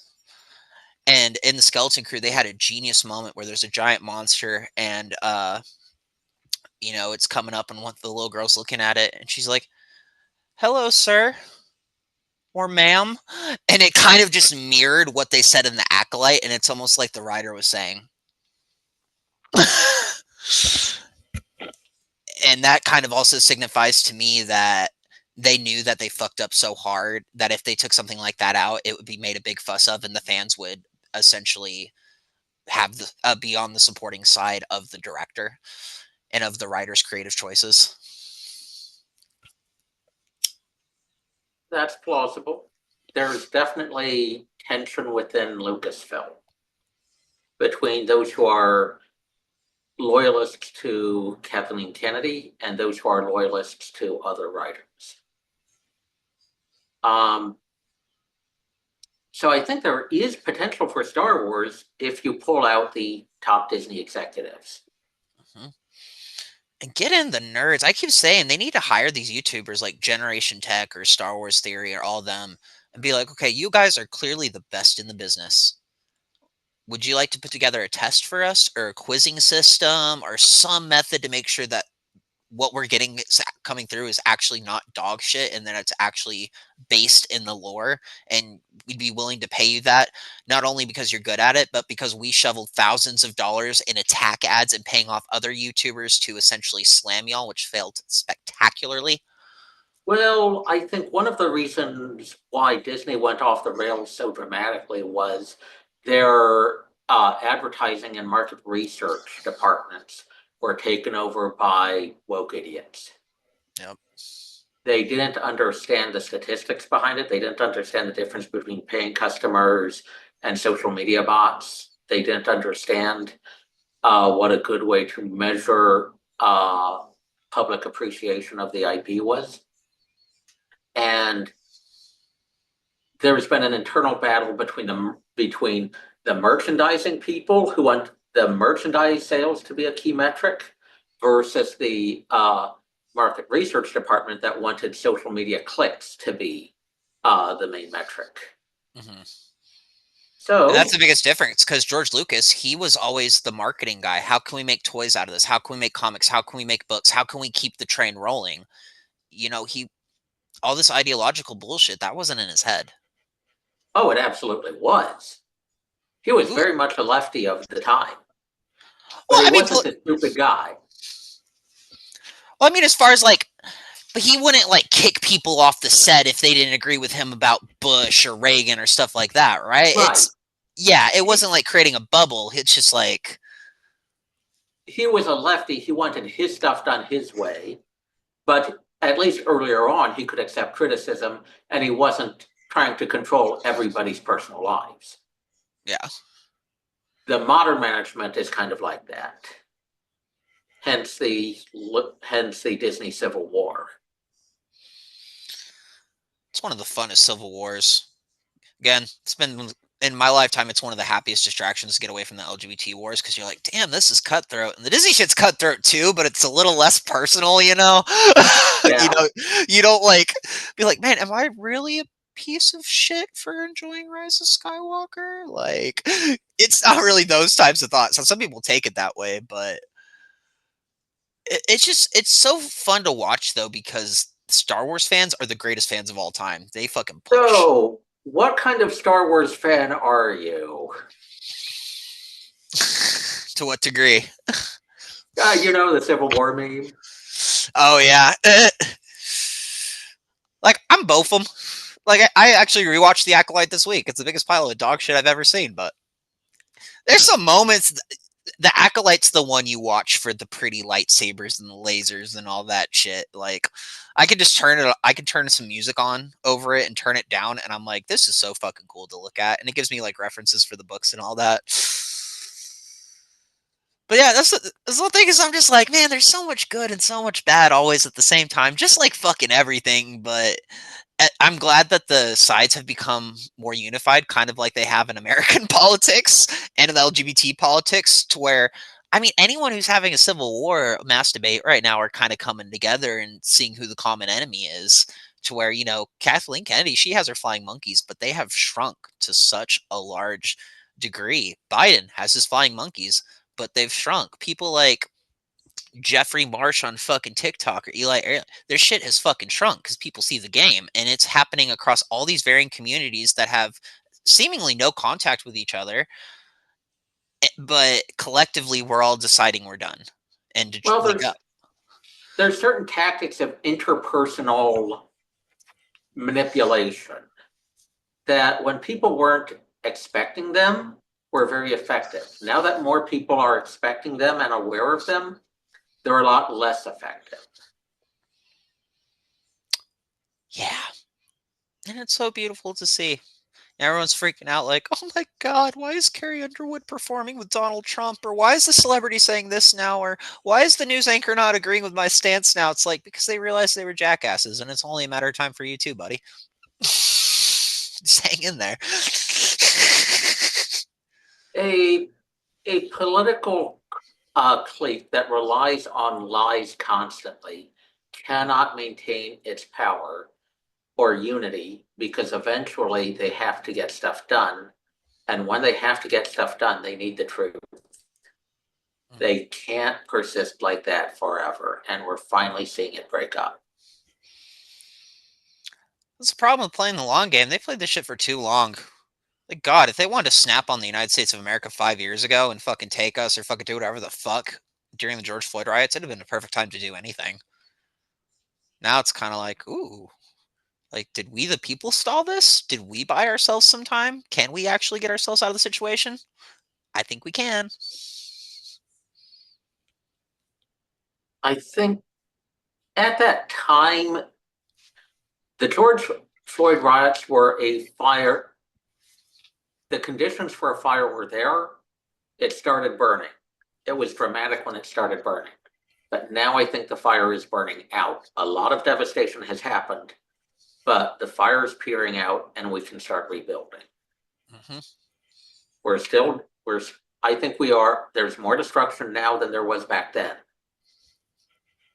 But there's also more opportunity for rebuilding.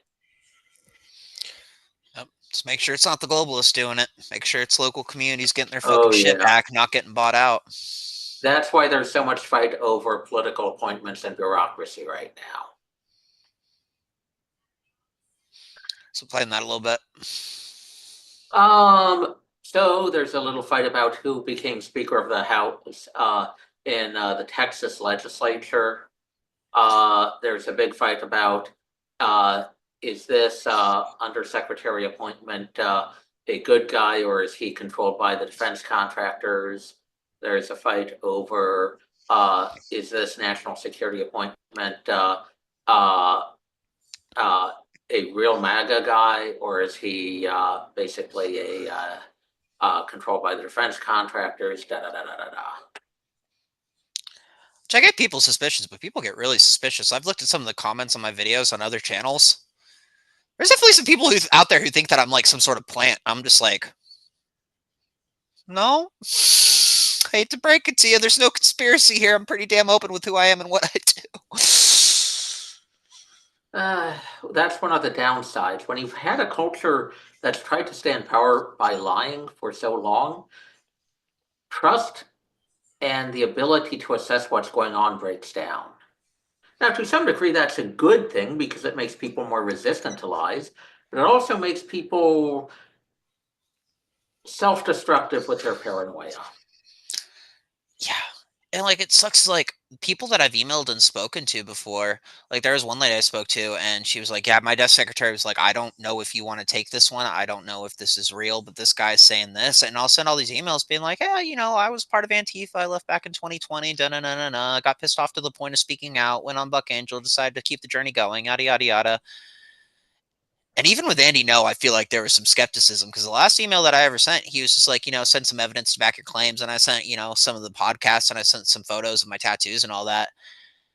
But I mean, this is a man whose like life is being threatened to the point where he has to leave the fucking country to where it's just like if he lets the wrong fucking person in, then that could shatter everything he's trying to do. So I certainly get it. But it's like, I just will say to report that my speaking out on this, that is usually generally people's initial impulse is this person safe to be around? Or if there's two podcasters, it'll usually be the safer option that approaches me to speak. Or there's definitely a level of skepticism, and I completely respect and understand that given the situation and what I'm presenting.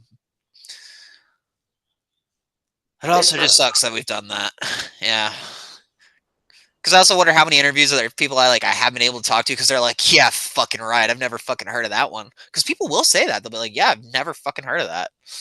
So why would it just start existing now, and why would you just happen to drift in my email? You know? It's interesting. It sucks, you make your own bed, but also I think if we I think we can really be trusting as a society if we just learn to trust more. Maybe I have an unhealthy level of trust and I've trusted. This is not the time for that yet. I think it's gonna take a few years yet before people feel safe enough to trust. Agreed. I just want to get the early jump on it. Try to make sure I'm like playing my cards right. I'm not getting into any trouble or nothing, but it's like I just want us to get back to loving people again. I fucking love people. Like anytime I'm like sending someone an email or a message and I like send a little like I send a smiley face in it and I'm like, it'd be a real pleasure to meet with you, exclamation point, and da na na na na, and I've been a fan of yours and appreciate everything that you've done. I'm always so fucking genuine with it because I fucking love everybody that I fucking talk to. Like I fucking love talking to you. I fucking love talking to Larry. I love talking to Joshua Slocum and Buck Angel. Like meeting new people for me is like one of the most healing things. Like even off the channel, just meeting new fucking people. Like if people just start doing that more and making an effort to step across the aisle and just to say, "Hey, my name's so and so. What's yours?" and just start up a conversation, we are all so much more alike than we give credit for.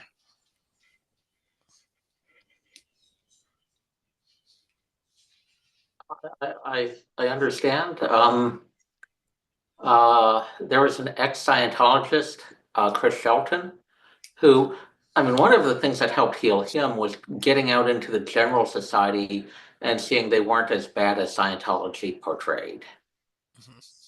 Now, he already had some exposure to the outside society, but the more time he spent with people outside of Scientology, the more able he was to trust people and to get away from the fear that they tried to put in him.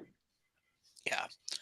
I've been telling a lot of people to do that specifically with Christians because, my husband, he was raised by a pagan. His mother practiced Wicca and was more, in the hippie aspect of things. So, like, for him, the idea of church and God was essentially laughable. And we had some arguments over it because we weren't seeing eye to eye on things. But the more he's like been around my family and my friends and been a part of that culture and sees how they actually operate, it shifts the perspective a lot. And I tell like especially gay people and trans people when they start going off on the Christian shit, I'll literally ask them like, "When's the last time you sat in a room with a Christian?" "Well, I sat next to one during Thanksgiving." I'm like, "Did you talk to him?" "Well, no, because I knew that he was just gonna." "Say you didn't talk to him. When's the last time you talked to him?" What? Oh, your Christian uncle 4 years ago? How the hell are you supposed to know where his mind's at now? What, he said something about gay and black people and fucking Jesus doesn't like them and fucking this and that all the other fucking 5 years ago? Lots happened in 5 years. Talk to him now. The Christian community has humbled itself to such an extreme degree, and they are just so welcoming and so kind, and it just feels like a lot of these people are just kind of getting back to their roots. It's varied. A lot of people call themselves Christian, but a lot of so-called Christians aren't. And then you have grifters come in with things like the prosperity gospel, and then you have racist idiots who end up shouting Christ is king and basically using it as a stick to beat people without any intellectual sincerity or desire to make things better. So it's, do I know sincere good Christians? Absolutely. But I can see why people might run into someone who isn't a sincere Christian and get burned by it. Yeah. And like I don't know if I told you yet that I went to church whenever I first got back here. And I kind of want to see what was going on in the church. My mom wanted us there for Christmas service and all that, and really nice time. The preacher actually talked about, in his life story moment, he's like, yeah, we were driving these motorcycles down the West Coast and we broke down by Mount Shasta and there was all these thunderstorms and we just didn't know what to do. And we spent hours scrambling around trying to get shelter and to make sure our bikes were good. And thank God that the Lord was there to drift us. And, I'm thinking about all the times we were breaking down on the road to get down here around the same area. And I'm like, okay, I hear you. It's almost like my mom talked to you and told you to make the sermon for me, but I hear you. And then he goes into, the story of the prodigal son and the son leaving his family and returning and all that, and my mom's sitting over there crying like, oh yeah, my son's back, my baby boy, and I'm just sitting here kind of tearing up, and I'm like, damn man, why you have to fucking, it was really good, but it was podcast church. This was all a recording on a giant screen. They call the churches campuses. Oh dear. So there's a huge level of disconnect. And even in some of their ads in the beginning, it was all download the app, scan the QR code, and then there was some stuff about diversity in there. And I was like, big EPA. Oh. So it's getting in. Yeah, those big mega churches, some of them are more sincere than others, but they tend to have some common pitfalls. Oh no, this is a small time. This one's connected to a Walmart. No, you said campus. It's part of a larger organization, but... Yeah, that's what it's called, as a campus, but it's literally in a shopping center. It's the size of a Walmart in a building that it was essentially built for that at one point with rooms. I think it actually used to be some sort of sporting goods store or something. Okay, but bureaucratically, is it its own church or is it part of a larger organization? Larger organization. So does that qualify as megachurch? Yeah. Okay. Because in my head, a megachurch is like, I went to one called Crossroads down in West Texas when I was a kid, and you walk in and it's a shopping mall. And it's just like ceilings as high as hell. It's like they're waiting for like all the rock bands of the 1980s to come on stage, football size, stadium size auditorium. Oh, it was wild.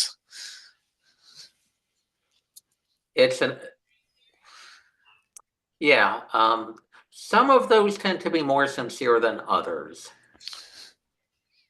Yeah, this one wasn't sincere. It was very short-lived. My mom was having an existential crisis about the church because we went once on Easter service and they literally turned the entire service into why the Bible says we should give tithes and spoke about how we need a new playground for the church. And my mom was like, we woke up at 6 a.m., got dressed, listened to all my, feel good Bible music, got ready for the choir, and you're telling me on Easter Day that I need to fork over money to you? Go fuck yourself.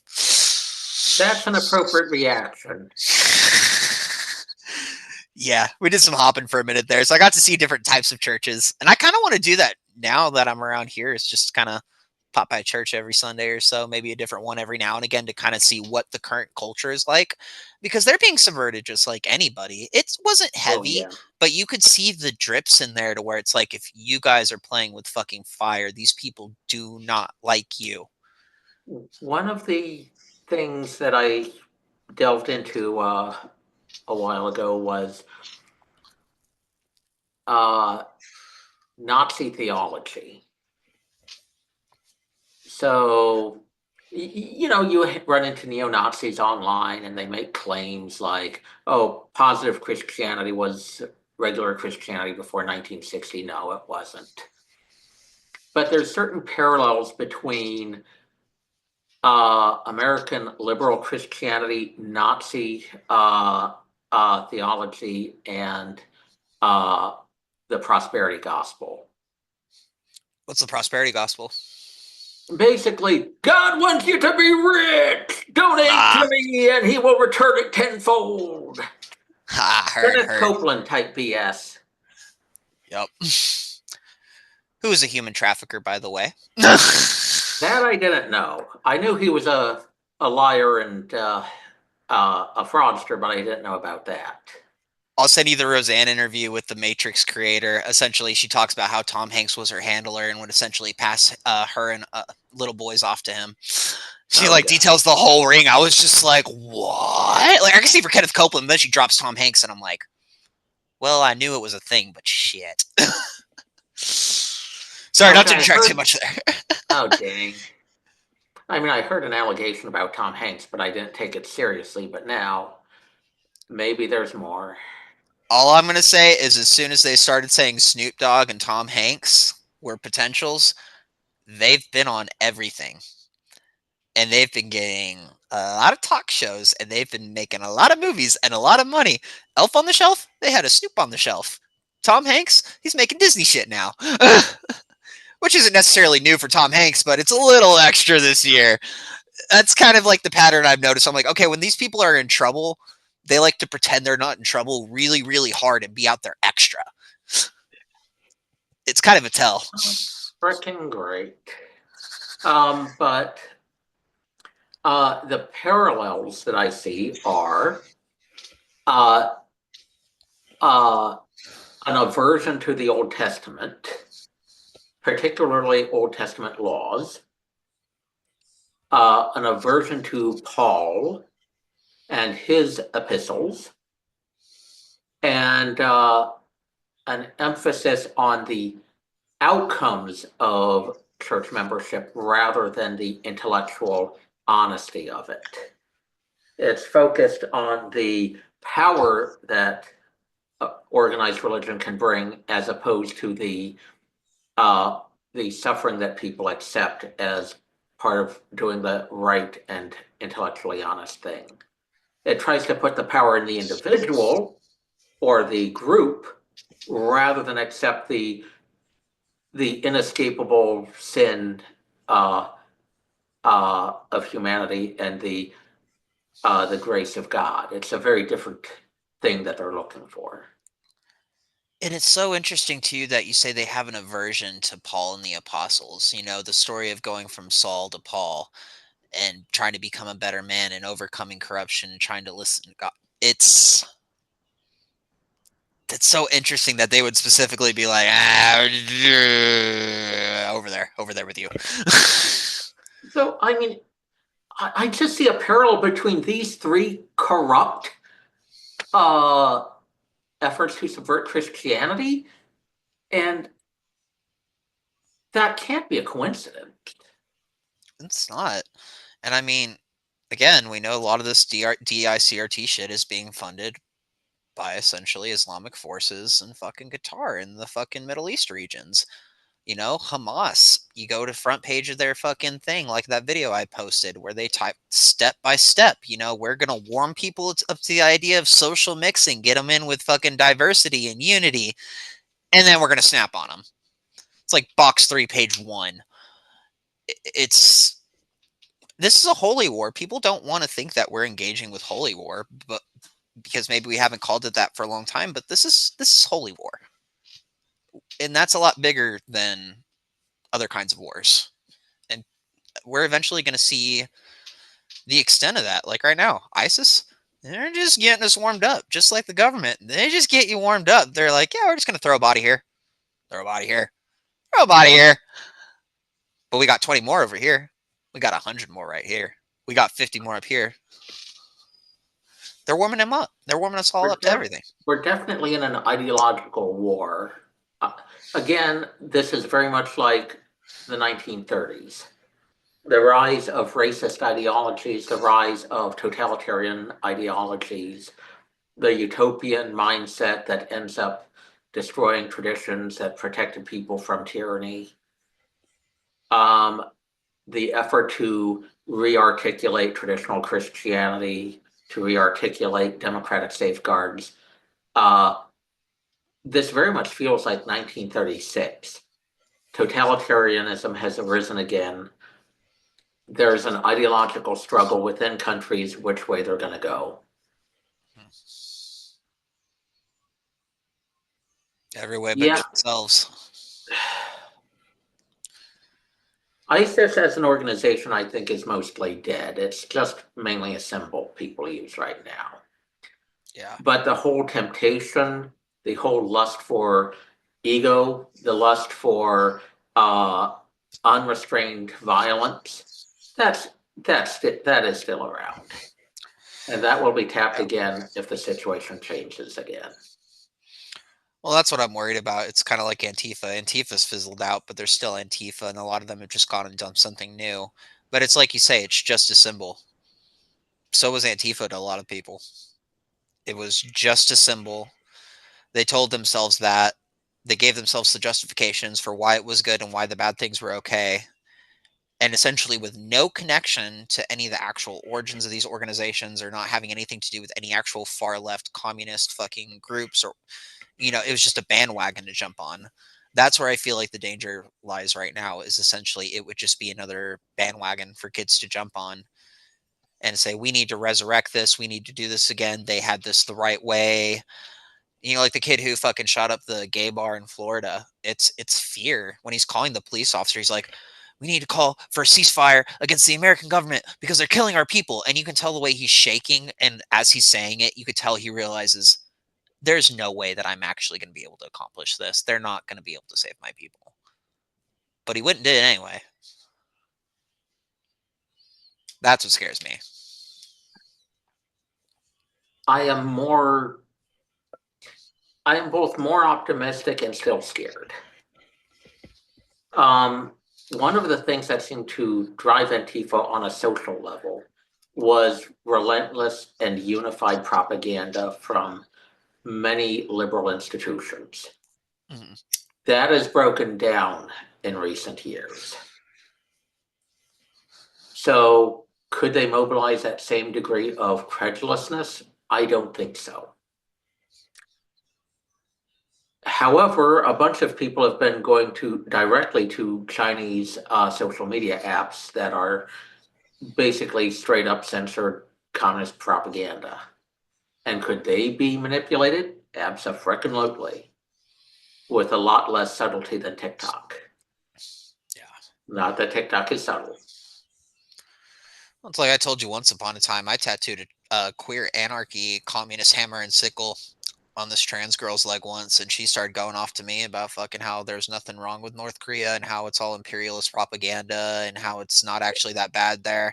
And I'm just sitting here looking at this well-to-do white girl, and I'm like, yeah, bitch? Yeah? Try being gay in North Korea. No shit. These people just don't understand. They're like, well, if we just take their social structure and their political systems, and then we just take out the racism and the homophobia, it's like, it'd still be dog shit. Stupid ideas, it would still be bad. It would still be bad all around because you don't want to say it's fucking bad. Because, it was just, again, I decided they had propaganda videos bragging that they had a hamburger factory. That doesn't suggest a working system. Because I don't remember a lot of propaganda in America bragging about, hey, we got a new MacDonald's. That's not something that would prompt a presidential visit. It's just ignorance. And realistically, what probably told her that at the end of the day? probably a meme. Probably something that said, "Hey, have you ever thought about it this way?" And then just had 1 or 2 sentences, and they just built their fucking political ideology around that in They terms of want the that issue. utopia to believe in because real life has disappointment. And then they get mad at the Christians for wanting heaven on earth. It's like, huh, maybe you could sympathize a little bit on that, huh? Well, I mean, one of the things that helped people escape that mindset was the stories people read. Shakespeare had a bunch of stories about the dangers of ambition and the way people would lie to themselves. I mean, Shakespeare was writing in a time not long after a very traumatic time in British history. There were people who remembered suffering, political purges, ideological purges, and a time when people routinely faced death, and in a time before an effective police force, crime and vulnerability. Shakespeare wrote about temptation and the way that people would fool themselves. Not all of his plays are fun. Titus Andronicus, for example. But older people could read Shakespeare and understand, oh yeah, this person is more like this character than that character.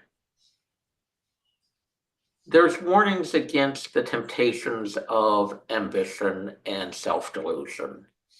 And I kind of think that the toxic positivity in American culture means that a lot of people don't get that kind of warning in the pop culture they consume.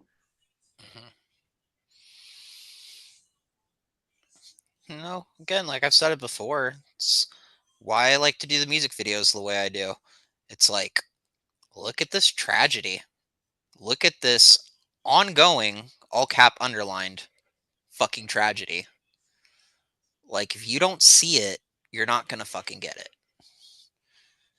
Try to show in the last video, like, it doesn't all have to be tragedy. All the tragedy can lead to a better place, but, like, I think that's maybe something Shakespeare and I had in common, is like wanting people to see that fucking tragedy, like most artists, like fucking George Lucas. Look at the tragedy of Vietnam. Look at the tragedy of World War II. Like,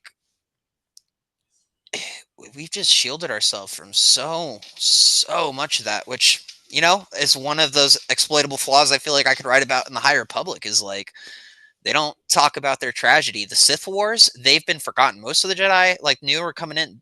The Sith, kind of like the Jedi in the sequel trilogy, it's just whispers. So no one's learning about the Sith. No one's learning about the dark side. Nobody's learning about the Old Republic era, which literally just fucking happened with the whole Darth Revan story and these planets getting wiped out and fucking worldwide plagues, and you have a Sith Lord eating an entire planet. That's just all been pigeonholed because now we're in the golden era and we don't have to think about that anymore, and we can just have a fair. And then the fair gets attacked and they're like, oh shit.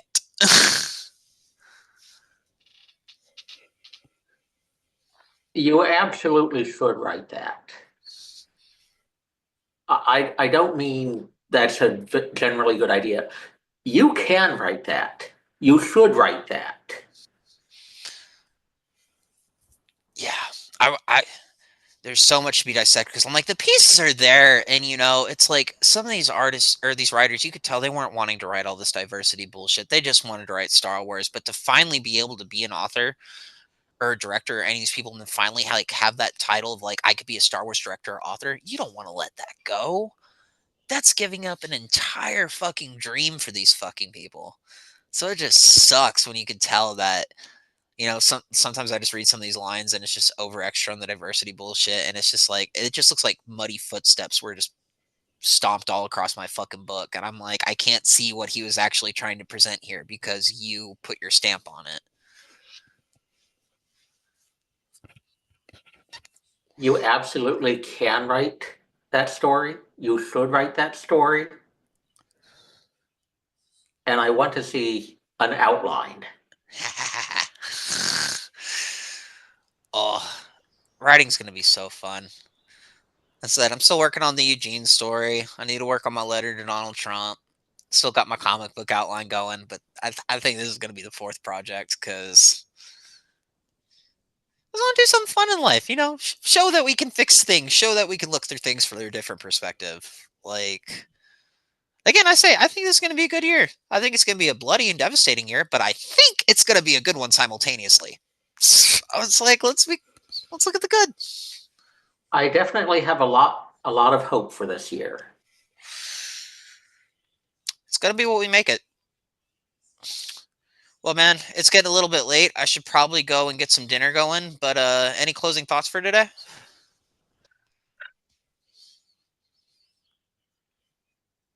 Talking about pop culture might seem like a distraction, and to some degree it is, but we're a lot freer confronting the big ideas of life and society in fictional form.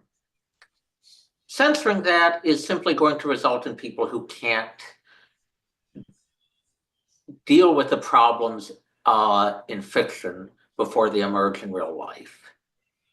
So the more we think about stuff in fiction, the better able we are as a society to deal with stuff in real life. Artists and writers and creatives aren't just a few luxuries, they are part of the problem-solving process. Amen to that. Well, man, it's been another great discussion. I've really enjoyed having you here. This is our show. It makes it sound like it's all in my control. But it's really good talking with you as always, man. And yeah, we'll get together next week, do the same thing. For all you guys out there, make sure you're going and seeing the new music videos, the new talks we got coming out. Interview with Larry should be uploaded by the time I've done this. So go over there and see what he's exposing in terms of human trafficking. Like, share, subscribe. The algorithm doesn't like that I was saying good things about it last week, so it's kind of back on its bullshit again. We've lost over 100 views in shadow banning wipe, so every little bit helps. Really love you guys. Appreciate y'all being here, and yeah, y'all have a good night.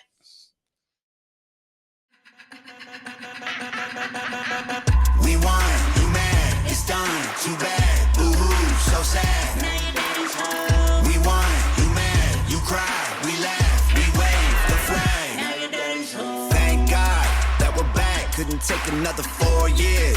That's a wrap, I can take a bath in your tears. That's a fact, you got lipstick all on your beard. You're a man, that is cap, that is cap, cap, cap, cap, cap, cap, cap. You pretending you're accepting, that's an act. You hear pat, pat, pat, pat, pat, pat, pat. If you want our freedom, come and take it back. Bet you can. We won, you mad, it's done, too bad, boo-hoo, so sad. We won, you mad, you cry, we laugh, we wave the flag. They try to cancel me and say that I'm a racist. Got a mean hook, they can't get me with that jab.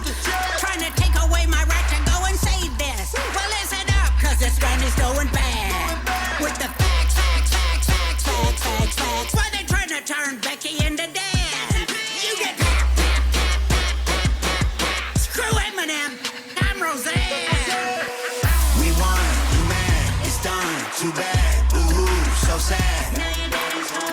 We won, you mad, you cry, we laugh, we wave the flag. If you mad about it, go and cry about it. Shave your head and wear a shirt that says you're woke. If you can't handle a lot of facts and make up lies about it, say goodbye to Joe, your daddy's coming home. We won, you mad, it's done, too bad, boo-hoo, so sad, now your daddy's home. We won, you mad, you cry, we laugh, we wave the flag, now your daddy's home. We won, you mad, it's done, too bad, boo-hoo, so sad. We won, you mad, you cry, we laugh.